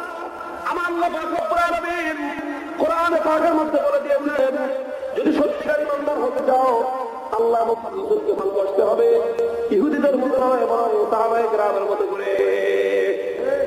আল্লাহর নবীর সাহাবী যারা ছিলেন তারাই হলেন ঈমানের মানদণ্ড, তারাই হলেন নবী প্রেমের মানদণ্ড। নবীর সাহাবায়ে কেরাম তারাই হলেন ইশকে রাসূলের মানদণ্ড, তারাই হলেন ঈমানের মানদণ্ড। আমার আল্লাহ বলেছেন, যার ঈমান নবীর সাহাবীদের ঈমানের সঙ্গে মিলবে তার নাম হবে সচ্চা ঈমানদার। যার ঈমান নবীর সাহাবীদের ঈমানের সঙ্গে মিলবে না, তারপরে আসলে ঈমান নয়, বরং ঈমানের নামে মুনাফিকি। যার প্রেম, যার ভালোবাসা, যার ইশকে রাসূল সাহাবায়ে কেরামের ইশকের সাথে মিলবে, যার মহব্বত সাহাবায়ে কেরামের মহব্বতের সাথে মিলবে, তার মহব্বতের নাম হলো ইশকে রাসূল। আর যার মহব্বত সাহাবায়ে কেরামের মহব্বতের সাথে মিলবে না, ওটার নাম হলো ইশকে রাসূলের নামে বন্ডামি আর ধান্দাবাজি। সাহাবায়ে কেরাম হলেন মেয়ার হক, সবচেয়ে মাপকাঠি। কিয়ামত পর্যন্ত কোনটা সত্য, কোনটা মিথ্যা, কোনটা আসল, কোনটা খবর, কোনটা নকল, কোনটা 2 নম্বর আর কোনটা পারফেক্ট, এর যদি প্রমাণ করতে চান সাহাবায়ে কেরাম হলেন মানদণ্ড, তারাই হলেন মেয়ার হক, তারাই হলেন সত্যের মাপকাঠি। এই মাপকাঠিতে প্রমাণ করতে হবে, পরিমাপ করতে হবে, যাচাই বাছাই করে দেখতে হবে। আমার মহব্বত যদি সাহাবীদের সঙ্গে মিলে যায় তাহলে আমার নাম হলো আশিক রাসূল। আমার মহব্বত যদি সাহাবায়ে কেরামের মহব্বতের সাথে না মিলে তাহলে আমার নাম হলো বন্ডামি আর ধান্দাবাজ। কথা ঠিক না বেশি? মুহতারাম হাজিরিন, এই জন্য আল্লাহ পাক রব্বুল আলামিন কোরআনে পাকের মধ্যে বলে দিয়েছেন, ইহুদি সিস্টেমের মহব্বত দিয়ে কাজ হবে না, বরং আল্লাহ নবীকে ভালোবাসতে হবে সাহাবায়ে কেরামের মতো করে। কেউ বলতে চাইতে পারে মহব্বত তো মহব্বতের মধ্যে পারে, তো সিস্টেম কিসের? বলবো যে হ্যাঁ, মহব্বত তো মহব্বত, ভালোবাসা তো ভালোবাসা। ভালোবাসার মধ্যে দুইটা পদ্ধতি থাকতেই পারে। আমার কোরআন তার প্রমাণ। কোরআনে পাকের মধ্যে আল্লাহ পাক রব্বুল আলামিন ইহুদিদের কথা উল্লেখ করতেছেন, তারা তাদের নবীকে কেমন ভালোবেসেছে। আল্লাহ পাক মুসা আলাইহিস সালামকে বললেন, ও মুসা, তোমার উম্মত ইহুদিদেরকে নিয়ে যাও, আমি আল্লাহ তোমাদেরকে ফিরআউনের হাত থেকে মুক্তি দিলাম, নাজাত দিলাম। এবার যাও, তোমরা তোমাদের স্বদেশের মাটি ফিলিস্তিন, পিতৃভূমি, তোমাদের পূর্বপুরুষদের জমি, এই ফিলিস্তিনকে উদ্ধার করো। তোমাদের অবর্তমানে ফিলিস্তিনে দুর্ধর্ষ একটা হানাদার বাহিনী আমালেকা সম্প্রদায় তোমাদের এলাকা দখল করে রেখেছে। সেই এলাকার নিজেদের মাটিকে তোমরা উদ্ধার করো, মুক্ত করো, স্বাধীন করো। আর সেই মুক্ত স্বাধীন মাটিতে আল্লাহর দিনকে চিন্তা করো। মুক্ত স্বাধীন করা নিজেদের স্বদেশের মাটি আল্লাহর হুকুম। কার হুকুম? মুক্ত করা, স্বাধীন করা, সমস্ত আধিপত্যবাদী শক্তির হাত থেকে, সমস্ত অন্যায়কারী জালিম অত্যাচারী শক্তির হাত থেকে, সমস্ত হানাদারদের হাত থেকে নিজেদের স্বদেশের প্রতি ইঞ্চি মাটিকে মুক্ত স্বাধীন করা ইসলামের পবিত্র বিধান। তবে শুধু মুক্ত আর স্বাধীন করলে দায়িত্ব শেষ হয় না, বরং সেই মাটিকে আল্লাহর দিন জিন্দা করতে হয়। খালি আপনি ক্ষেতের মাটি, ফসলের মাটি লাঙল দিয়ে, জোয়াল দিয়ে মুক্ত করলেন আগাছা কলকাতা থেকে, নতুন করে ফসলের জন্য উপযুক্ত, চাষাবাদের জন্য উপযুক্ত করলেন, কিন্তু সেই জমিতে কোন ফসলের বীজ বুনলেন না, সেই জমিতে ফলের চারা, ফুলের চারা রোপণ করলেন না, মাটি ওখানে পড়ে থাকলো। 6 মাস পর, 6 বছর পর, 12 বছর পর, 22 বছর পর, 42 বছর পর সেই জমিতে দিয়ে দেখা যাবে আগাছা পর্দাটা আরো বেশি করে জন্ম নেবে। কথা ঠিক না বেশি? 42 বছর মুক্ত করা হবে মাটি, লাঙল দিয়ে, জোয়াল দিয়ে নয়, বরং শহীদের বুকের রক্ত আর বুকের পাথর দিয়ে মাটিকে মুক্ত স্বাধীন করা হয়েছিল। দুর্ভাগ্যজনক ভাবে 42 বছর পর্যন্ত এই মাটিতে আল্লাহর দিন, কোরআনের ফসলের বীজ বপন করা হয় নাই। এই মাটিতে আল্লাহর কোরআনের ফলের বাগান তৈরি করা হয় নাই, আল্লাহর নবীর আদর্শের ফুলের বাগান তৈরি করা হয় নাই। তাই 42 বছরে নতুন করে আগাছা পর্বতায় গোটা জমি ভরে গেছে।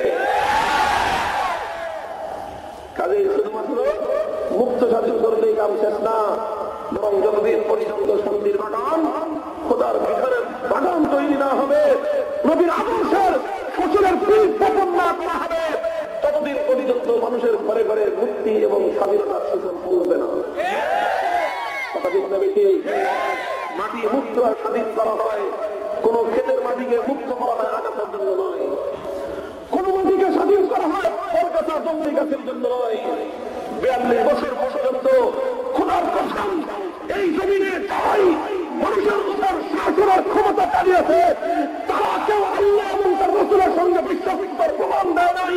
খোদার কোরআনের সঙ্গে বিশ্বাসঘাতকতা করে মানব ঘোষিত তন্ত্রমন্ত্রের দ্বারা শাসন পরিচালনা করে গোটা দেশের মানুষের জীবনের মধ্যে তারা সহিংসতার আগুন উপহার দিয়েছে।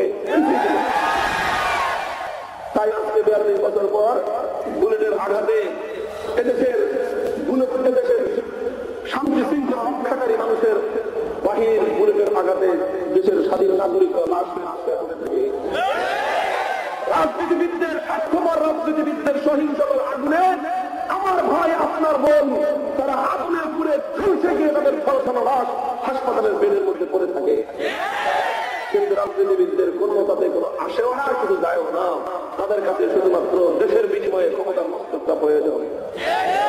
কেউ ক্ষমতার মস্তক ধরে রাখার জন্য, আর কেউ ক্ষমতার মস্তকে নতুন করে যাওয়ার জন্য গোটা দেশটাকে সহিংসতার আগুন দিয়ে জ্বালিয়ে দিলেও তাদের অন্তরের মধ্যে দেশের জন্য মানুষের জন্য এতটুকু মায়া এবং দয়া আসবে না।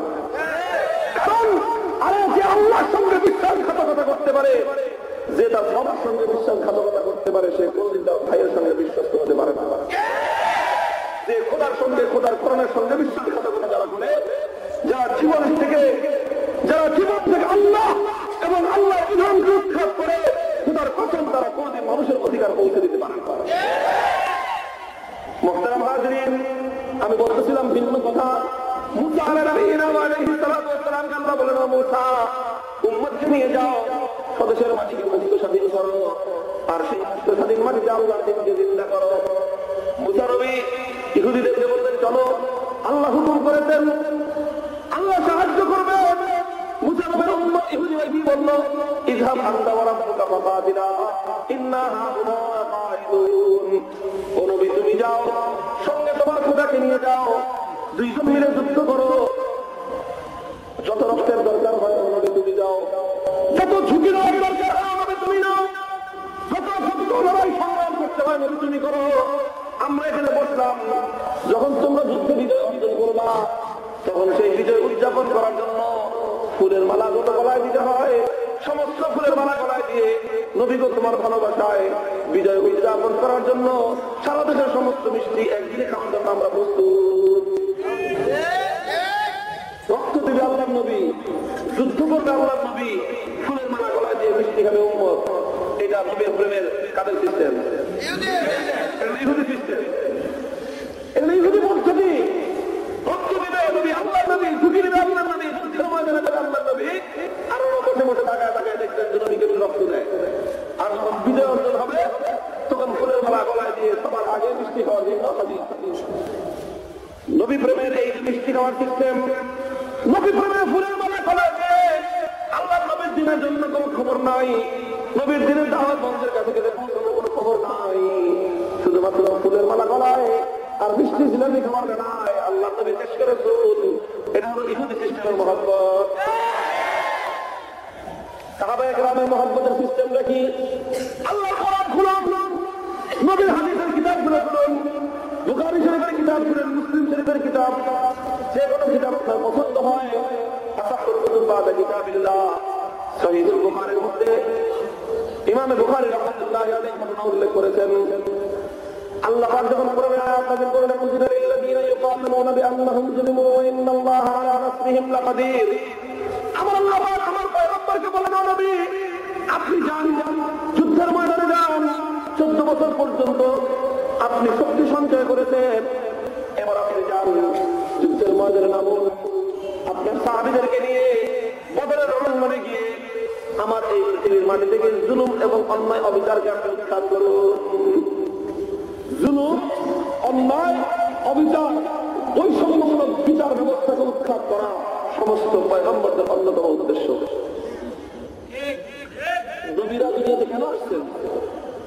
পয়গম্বর তারা দুনিয়াতে কি দায়িত্ব পালন করেছেন।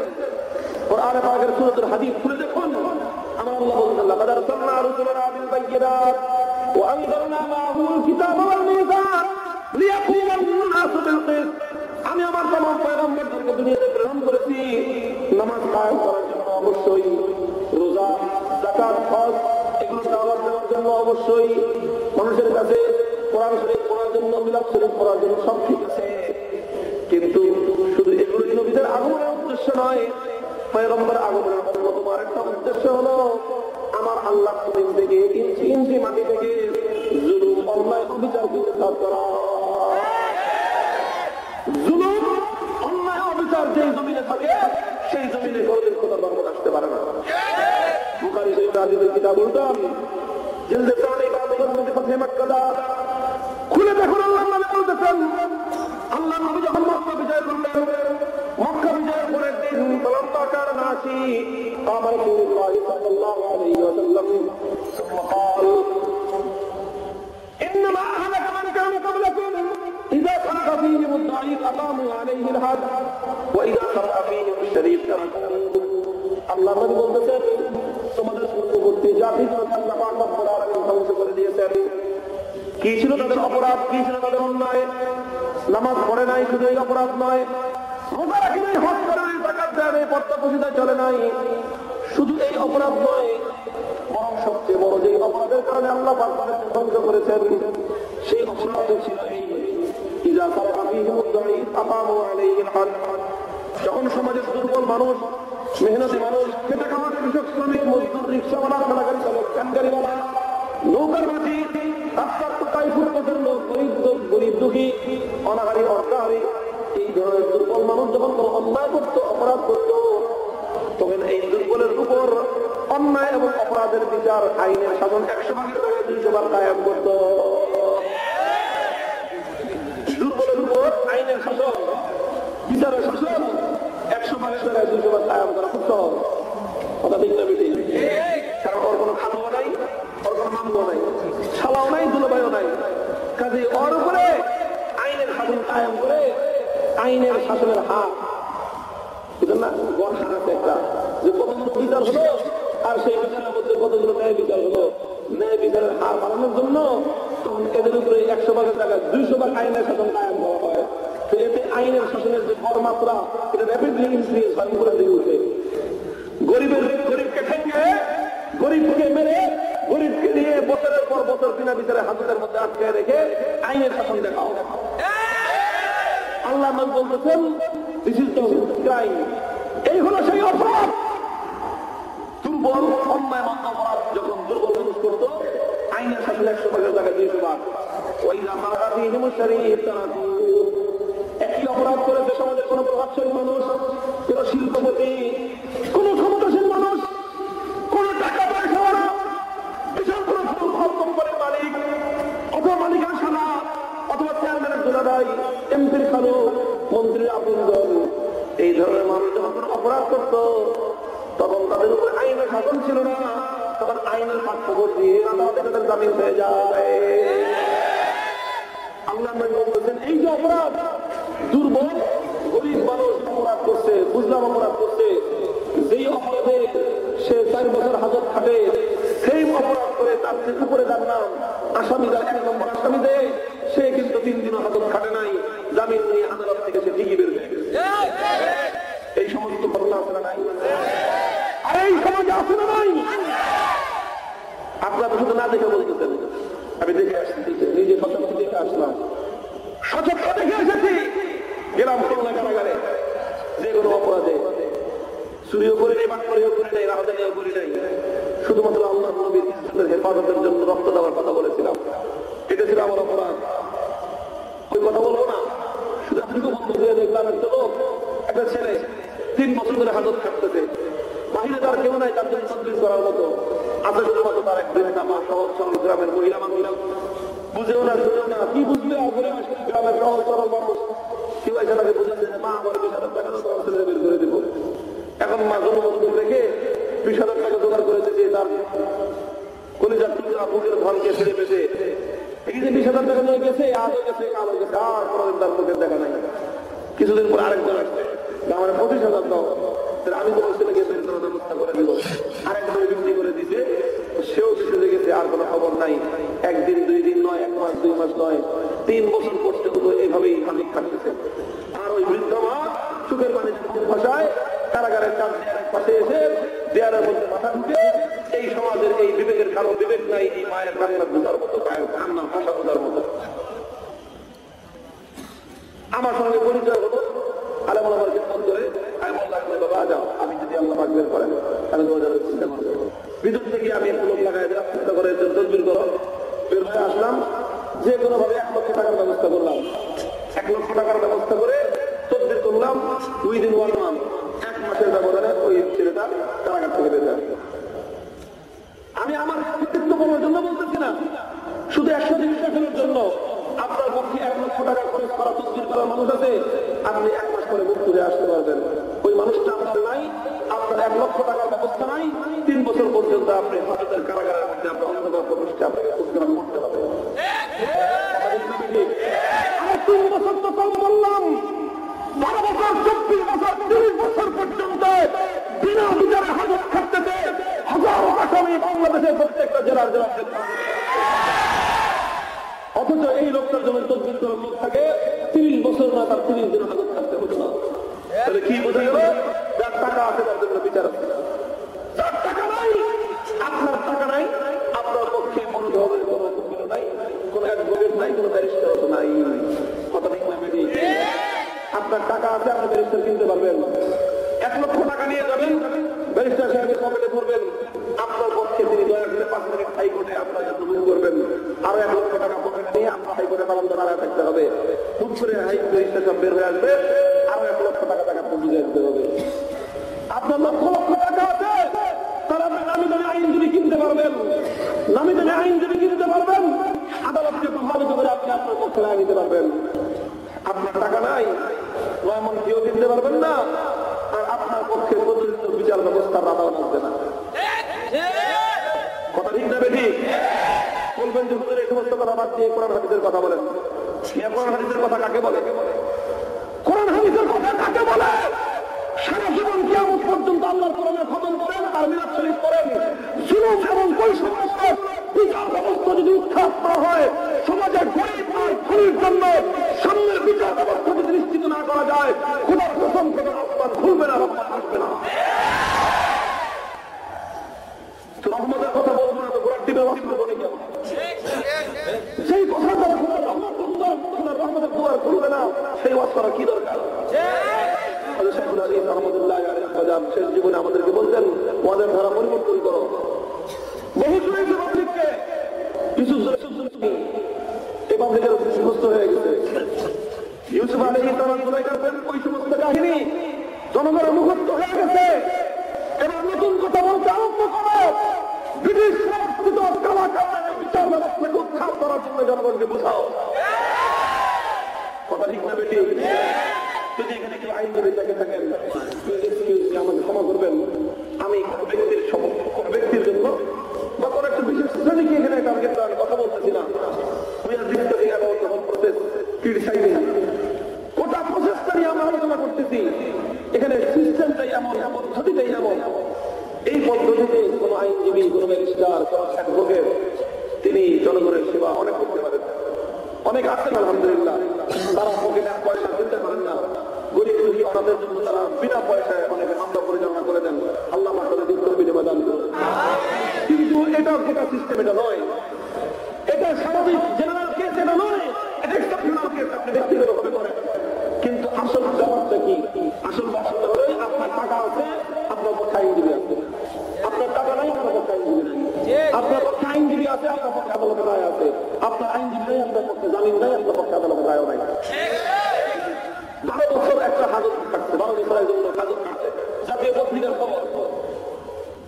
12 বছর হাজত কাটার পর এখন তার রায় হয়েছে, কপাল ভালো কথা, কপাল ভালোর জন্য অল্প সময় তার রায় হয়ে গেছে। 12 বছর রায় হয়েছে, কি রায়? বেকুতুব খালাস। 12 বছর হাজত থাকার পর এখন আদালত বলতেছে সে কি বেকুতুব খালাস। এখন জেলখানা থেকে তাকে মুক্ত করে দেওয়া হয়েছে।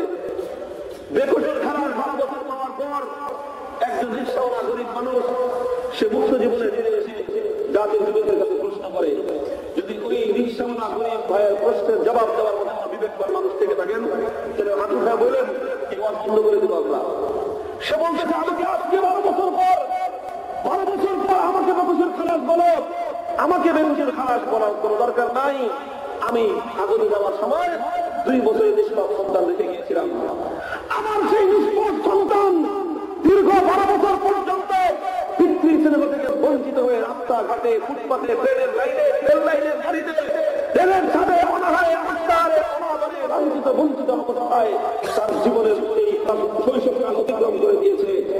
আমাকে বেকুশের খালাস বলার দরকার নাই। আমার এই নিষ্পাপ সন্তানের জীবনে 12 বছরের পিতৃ সিনেমা ফিরিয়ে দাও। আমাকে বেকুশের খালাস বলার দরকার নাই। আমার যুবতী স্ত্রীর জীবনে 12 বছরের স্বামীর সমাজ ফিরিয়ে দাও। আমাকে বেকুশের খালাস করার দরকার নাই। আমার যে মা আমার দুঃখে কষ্টে চোখের পানিতে বুক ভাসিয়ে পুত্র শোকে শেষ পর্যন্ত মৃত্যুবরণ করে অন্ধকার কবর জগতে স্থান নিয়েছেন, 12 বছর পর আমাকে বেকুশের খালাস করার দরকার নাই। আমার কবর পাশে ওই মায়ের কোলে তার সন্তান ফিরিয়ে দাও। আছে কোনো জবাব বিবেকের কাছে? এই সমাজের কাছে নাই। এই সমাজের কাছে কোনো জবাব নাই। কেউ বলবে হুজুর আছে তো সমাজের স্লোগান আছে, গরিব দুঃখীর মামলার ব্যাংক আমাদের সরকার দেয়। এটা স্লোগান সরকার যে দেয় কত টাকায় যে দেয়, এটা যারা সরকারি মামলা তদবির করে দেওয়া ভালো হচ্ছে। কথা ঠিক না বেটি? সমাজের আপর থেকে একেবারে লোয়ার লেভেল পর্যন্ত, সমাজের সর্বোচ্চ পর্যায়ে থেকে ক্লাসরুম লেভেল পর্যন্ত প্রত্যেকটা জায়গায় জায়গায় অনাচার, অবিচার, বৈষম্যমূলক বিচার গোটা দেশটাকে, গোটা সমাজ থেকে কুড়ি কুড়ি খেয়ে ফেলেছে। আমি যখন ক্ষমতায় থাকি তখন আমার লোক মুক্তি পেয়ে যায়, আপনি যখন ক্ষমতায় আসেন তখন আপনার লোক মুক্তি পেয়ে যায়। আমি ক্ষমতায় থাকলে আপনার লোক দিয়ে জেলখানা ভরে যায়, আপনি ক্ষমতায় থাকলে আমার লোক দিয়ে জেলখানায় ভরে যায়। কথা বুঝতে পেরেছি? যে যখন ক্ষমতায় থাকে তার সপক্ষের লোকের জন্য কোনো বিচার নাই, বিপক্ষের লোকদের অনেক বিচার আছে। তার এটার নামই তো বৈষম্য। আরে কথা ঠিক না ঠিক? বৈষম্য কাকে বলে, অন্যায় অবিচার কাকে বলে, বেইনসাফি বেআদল কাকে বলে, এটাকেই তো বলা হয় জজ কোর্টের আগে ম্যাজিস্ট্রেট কোর্ট, জজ কোর্ট, হাইকোর্ট, এমনকি হাইকোর্টের অ্যাপিলেট ডিভিশন, সুপ্রিম কোর্টে একটা লোককে বললো সমস্ত সাক্ষ্য প্রমাণের মাধ্যমে খুন করেছে, হত্যা করেছে। আমি ক্ষমতায় আসলাম, আমার কাছে পাওয়ার আসলো, সেই পাওয়ারের মাধ্যমে কলমের একটা খোঁচা আমি তাকে ক্ষমা করেছিলাম, লোকটা সুস্থ করে জেলখানা হয়ে গেল। চাইলে আদালতের এই রায় ওরা ভিন্ন রায় দিয়ে কথা ঠিক না বেশি? অথচ ইসলাম বলে এটা হলো জাহিলিয়াতের নিয়ম। আল্লাহ তার পয়গম্বরকে ওই রাইট এবং এই অধিকার দেন নাই যে নিরপরাধ একজন মানুষকে খুন করলো আর সেই খুনিকে তুমি নবী হয়ে মাফ করে দিবা। তোমার এই ক্ষমতা নাই, তোমার এই অধিকার নাই। এই অধিকার আছে কার? যার লোক খুন হয়েছে, যার লোক খুন হয়েছে, যার বাবা খুন হয়েছে সে মাফ করতে পারে, যার স্ত্রী খুন হয়েছে সে মাফ করতে পারে, যার সন্তান খুন হয়েছে সে মাফ করতে পারে। অন্য কেউ যদি ক্ষমা করে তাহলে এই ক্ষমার মাধ্যমে নিজের লোককে প্রশ্রয় দেওয়ার দরজা খুলে যাবে। আর এখানে আমি হলো কালা কানুন, আর সেই কালো অসভ্য যুগের সেই কানুন, সেই বর্ব অসভ্য বেইনসাফির সেই কালা কানুনের দ্বারা আমাদের সভ্য এই দেশ আজও পর্যন্ত পরিচালিত হয়। সভ্যতার দাবি করি। মোহতারাম হাজিরিন, কথা বলতেছিলাম, অন্যটা আবার ফিরে যাই, লম্বা হয়ে গেল, মাফ করবেন।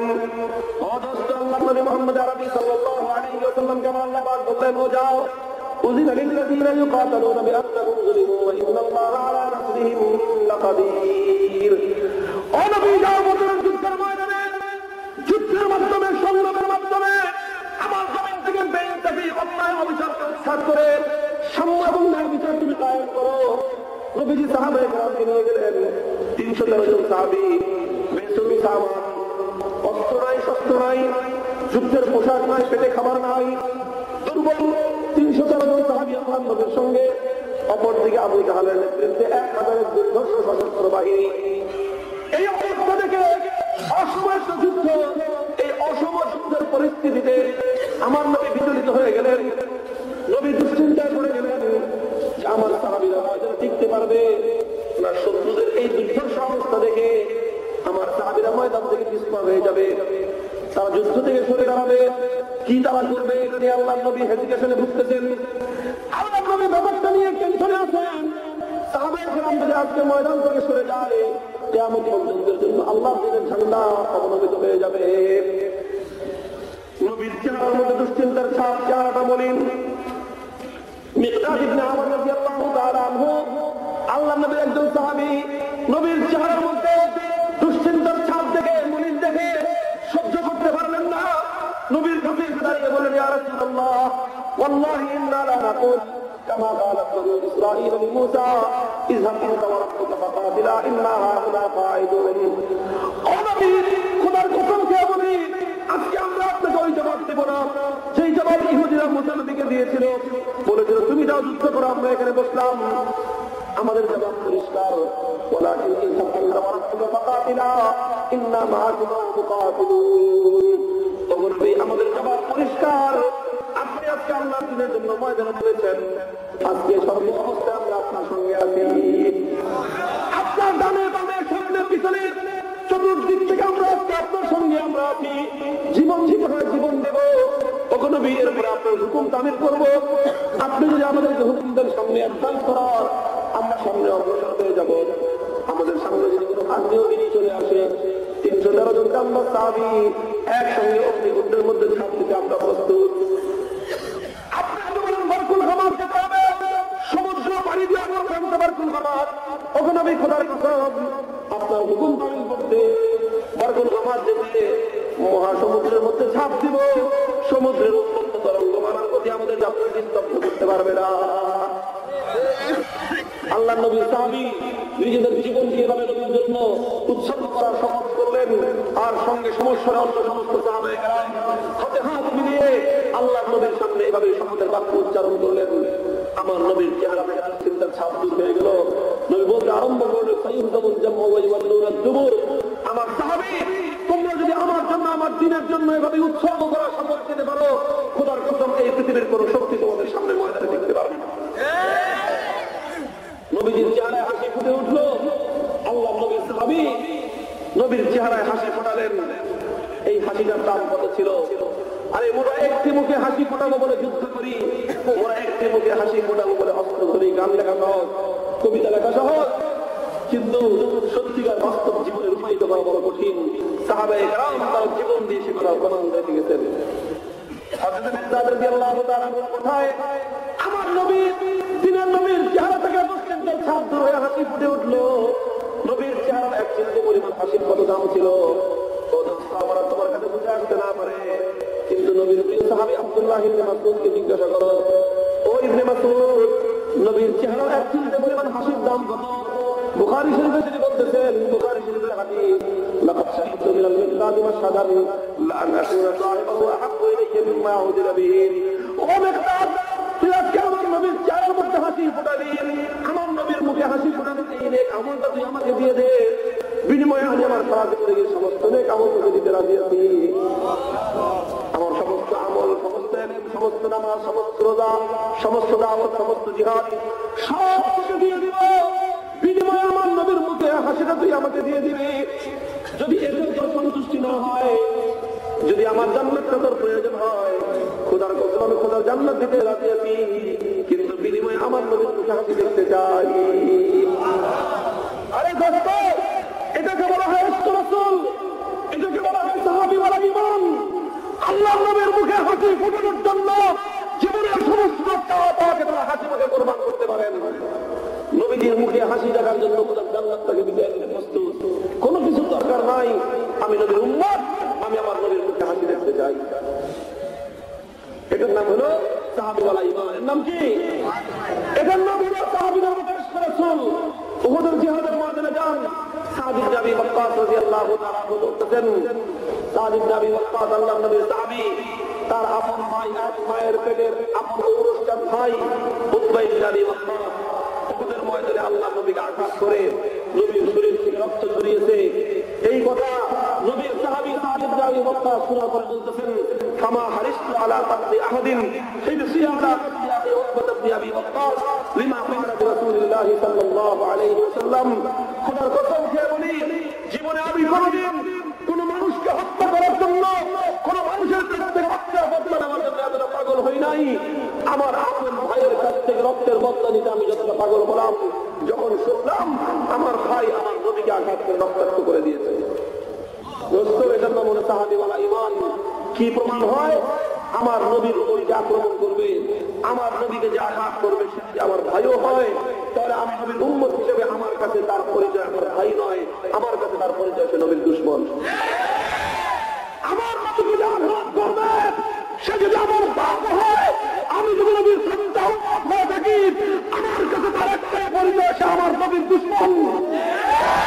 আমার নবীর উপর যে আঘাত করবে, সে যদি আমার বন্ধু হয়, আজন্ম বন্ধু, বাংলা বন্ধু, আমার ব্যবসায়িক পার্টনার, আমার রাজনৈতিক সহকর্মী, আমার নেতা, আমার নেত্রী হতে পারে, কিন্তু আমার নবীকে আঘাত করেছে, আমি যদি নবীর খাচ্ছা উম্মত হয়ে থাকি, আমার কাছে তার একটাই পরিচয়, সে নবীর দুশমন। নবীর উম্মতের কাছে নবীর দুশমনের আর কোন পরিচয় নাই।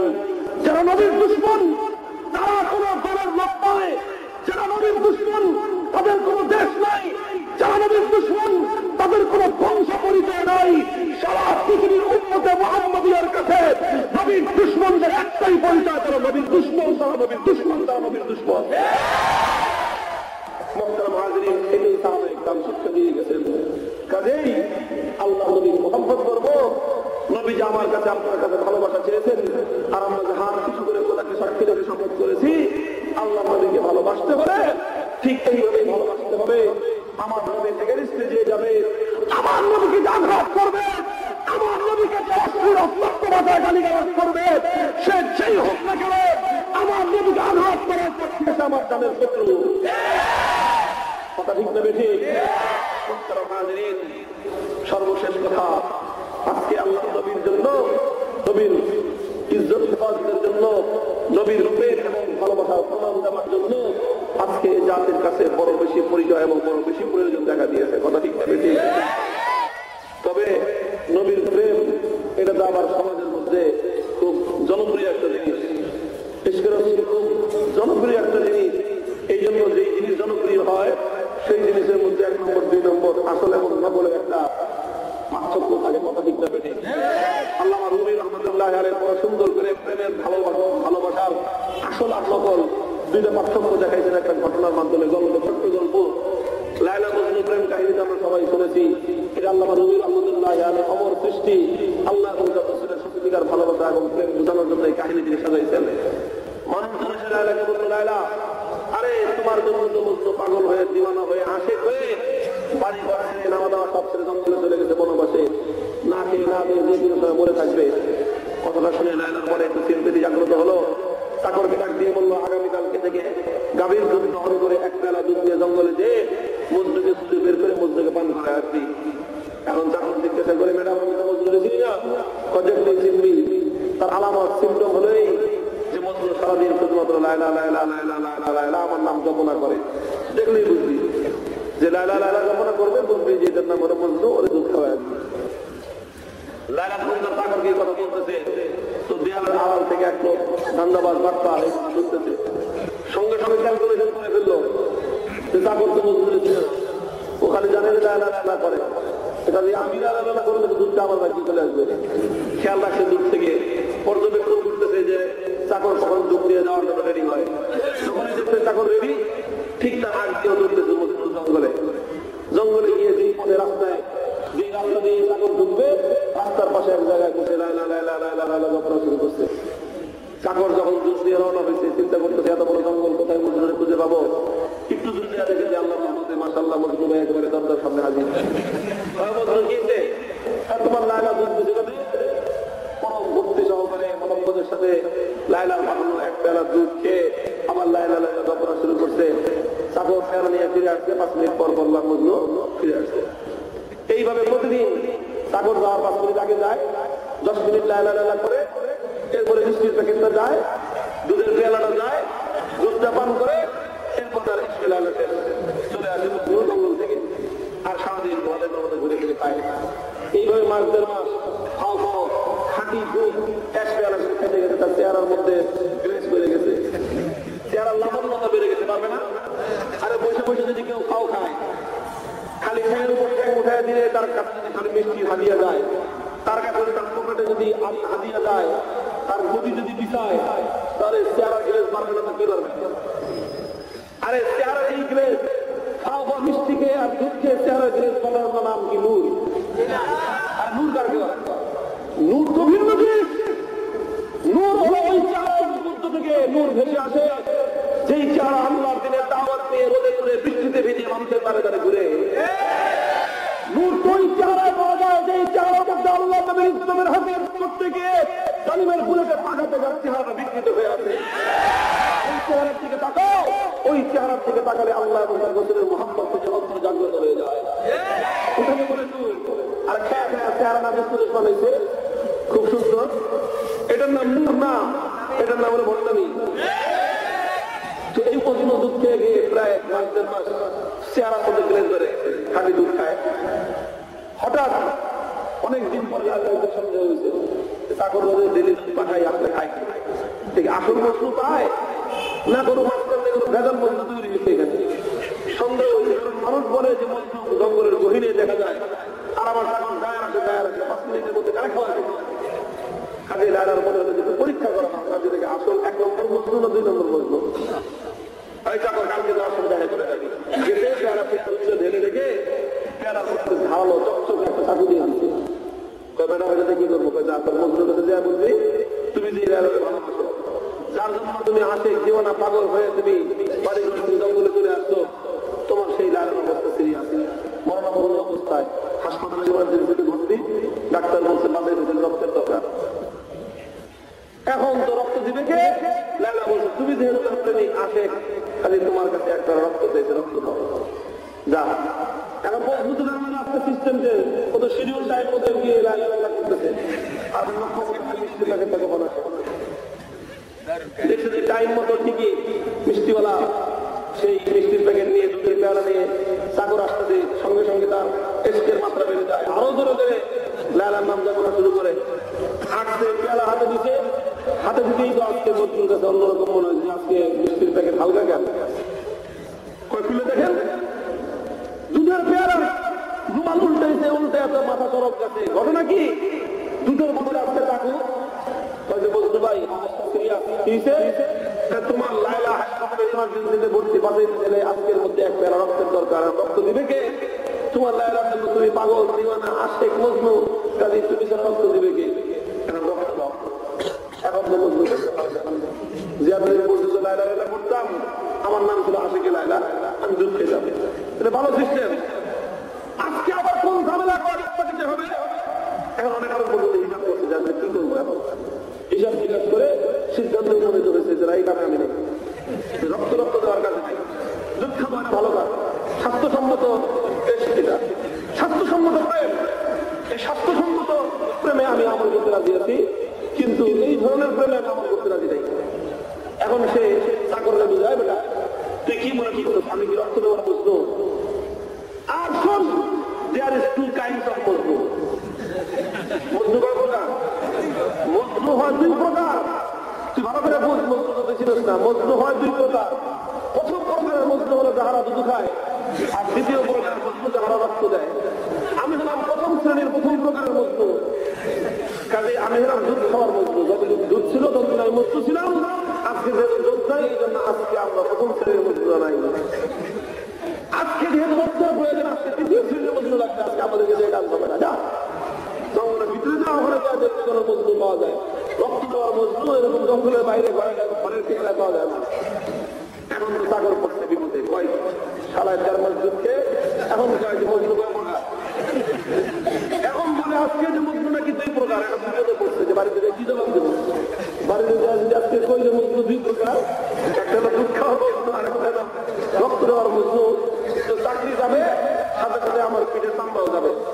কাজেই এখন চাকর বললো আজকে যেমনি হোক আসল মজনুর খুঁজে বের করে রক্ত নিয়ে যেতে হবে। জঙ্গলের ভিতরে ঢুকতে আল্লাহ নাম নিয়ে আসছে, দয়া করে আল্লাহ মজনুর একটা খুঁজে বের করবো। কোথায় জঙ্গল জঙ্গল জঙ্গল করে তালাশ করতে করতে গহীন জঙ্গলে গিয়ে একটা মানুষ তার দৃষ্টিগোচর হয়, মরণাপন্ন অবস্থায়, হাড্ডিসার কঙ্কালসার দেহ নিয়ে জমির মধ্যে পড়ে আছে অবস্থায়। দূর থেকে মনে হয় লোকটা যেন মরে আছে, সামনে গিয়ে দেখা যায় যে না, এখনো মরে নাই, এখনো পর্যন্ত তার হাত বিট, তার স্পন্দন বাকি আছে, ঠোঁটটা তার নড়তেছে, অদ্ভুত আছে সেগুলো কি যখন করতেছে শোনা যায় না।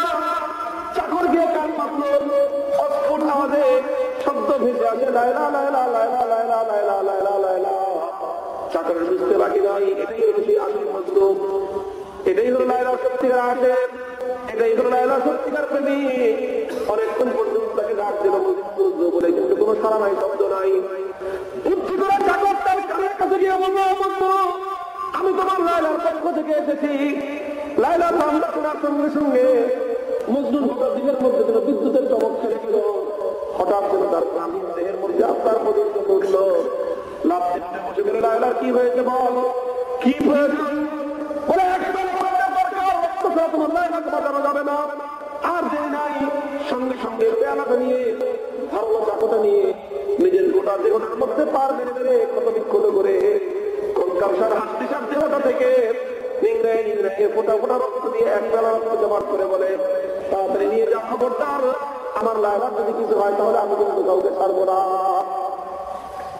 মোহতারাম হাজিরিন, কাহিনী শেষ, গল্প শেষ।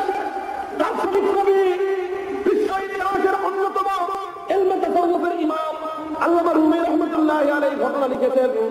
নারী আর পুরুষের অবৈধ অশ্লীল প্রেম কাহিনী বোঝানোর জন্য নয়, বরং আল্লাহ এবং তার রাসূলের সত্যিকার এবং ভেজাল প্রেমের মাধ্যমে বোঝানোর জন্য। আল্লামা রুমি বলতে চান, আশিক লাইলা যেমন দুই প্রকার, আশিক রাসূল দুই প্রকার। এক প্রকার আশিক রাসূল জিলাপি খাওয়ার সময় আসে, আমিত্তি খাওয়ার সময় আসে রাসূল, মিষ্টি খাওয়ার সময় আসে রাসূল, হাদিয়া তোহফা পকেটে ভরার সময় আসে রাসূল, গদির মধ্যে বসে বসে নবীর নাম জপনা করার সময় তারা আসে রাসূল। কিন্তু যখন আল্লাহ নবীর দুশমনেরা ইতিহাসের সমস্ত জঘন্য রেকর্ডগুলোকে ব্রেক করে দিয়ে আমার নবীকে অশ্লীল অসভ্য ভাষায় গালিগালাজ করে, আমার নবীকে আহত করে, ক্ষত বিক্ষত করে দেয়, তখন আল্লাহ নবীর ইজ্জতের হেফাজতের জন্য রক্ত নেওয়ার দরকার। তখন এই সমস্ত মিষ্টি খাওয়া আসে রাসূল দিয়ে কাজ হয় না। তখন আল্লাহ নবীর ইজ্জতের হেফাজতের জন্য রক্ত দেওয়া কিছু আশিক রাসূলের দরকার হয়। আজকে আমার এই সোনার বাংলার মাটিতে সেই পরিবেশ তৈরি হয়েছে। আমি জানতে চাই, আজকে আল্লাহ নবীর ইজ্জতের হেফাজতের জন্য রক্ত দেওয়া আশিক রাসূল হবে কারা কারা প্রস্তুত আছে?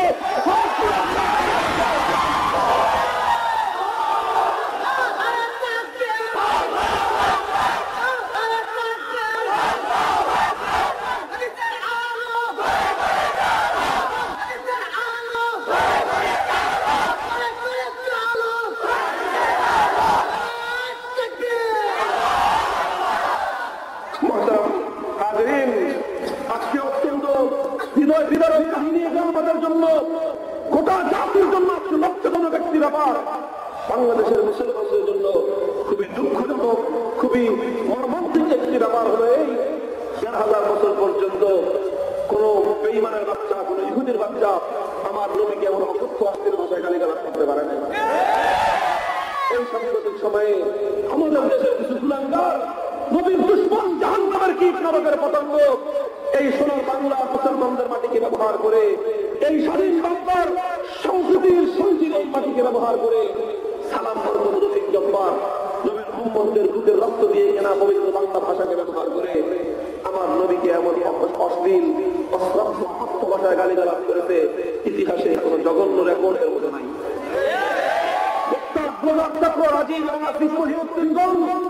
এই সমস্ত কুখ্যাত ব্লগার চক্র আল্লাহ নবীকে যে ভাষায় আঘাত করেছে, তাদের সেই ভাষাগুলো উচ্চারণ করা কোনো সভ্য মানুষের পক্ষে সম্ভব নয়।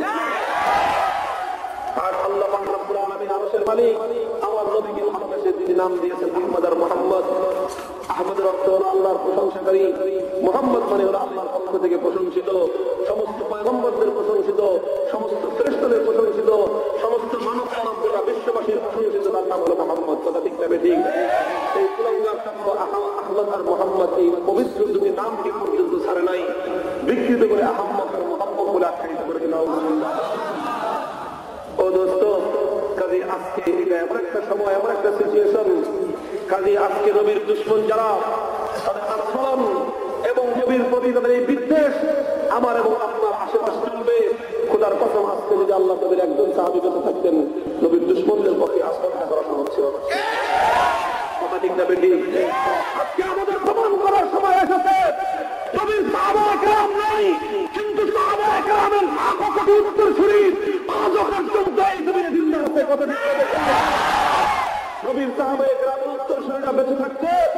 আল্লাহ নবীর উম্মতেরা নবীর আশিক রাসূল সত্যিকার আশিক রাসূল বেঁচে থাকতে এই জমিনে আল্লাহ নবীর ইজ্জত দিয়ে ছিনিমিনি খেলা বরদাস্ত করা হবে না ইনশাআল্লাহ।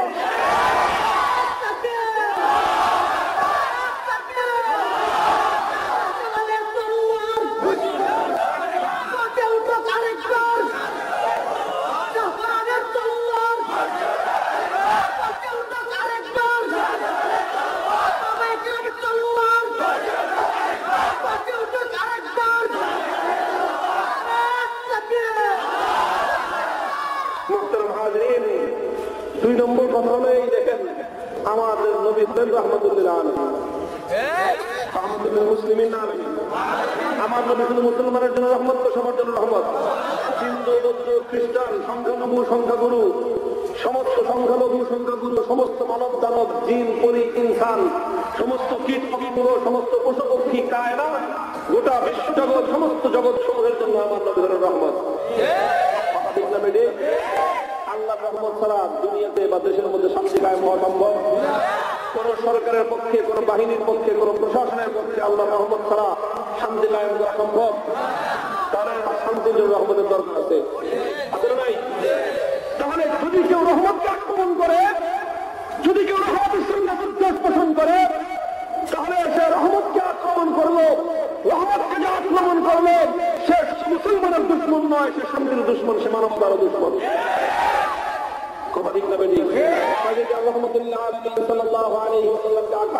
আক্রমণ করেছে, অসংখ্য ভাষায় গালিগালাজ করেছে। আমি বলতে চাই তারা শুধু মুসলমানের দুশ্মন নয়, মুসলমানের দুশ্মন তো আছেই, ইমানদারের দুশ্মন তো আছেই, সেই সাথে তারা শান্তিকামী প্রত্যেকটা ধর্মাবলম্বীর দুশ্মন।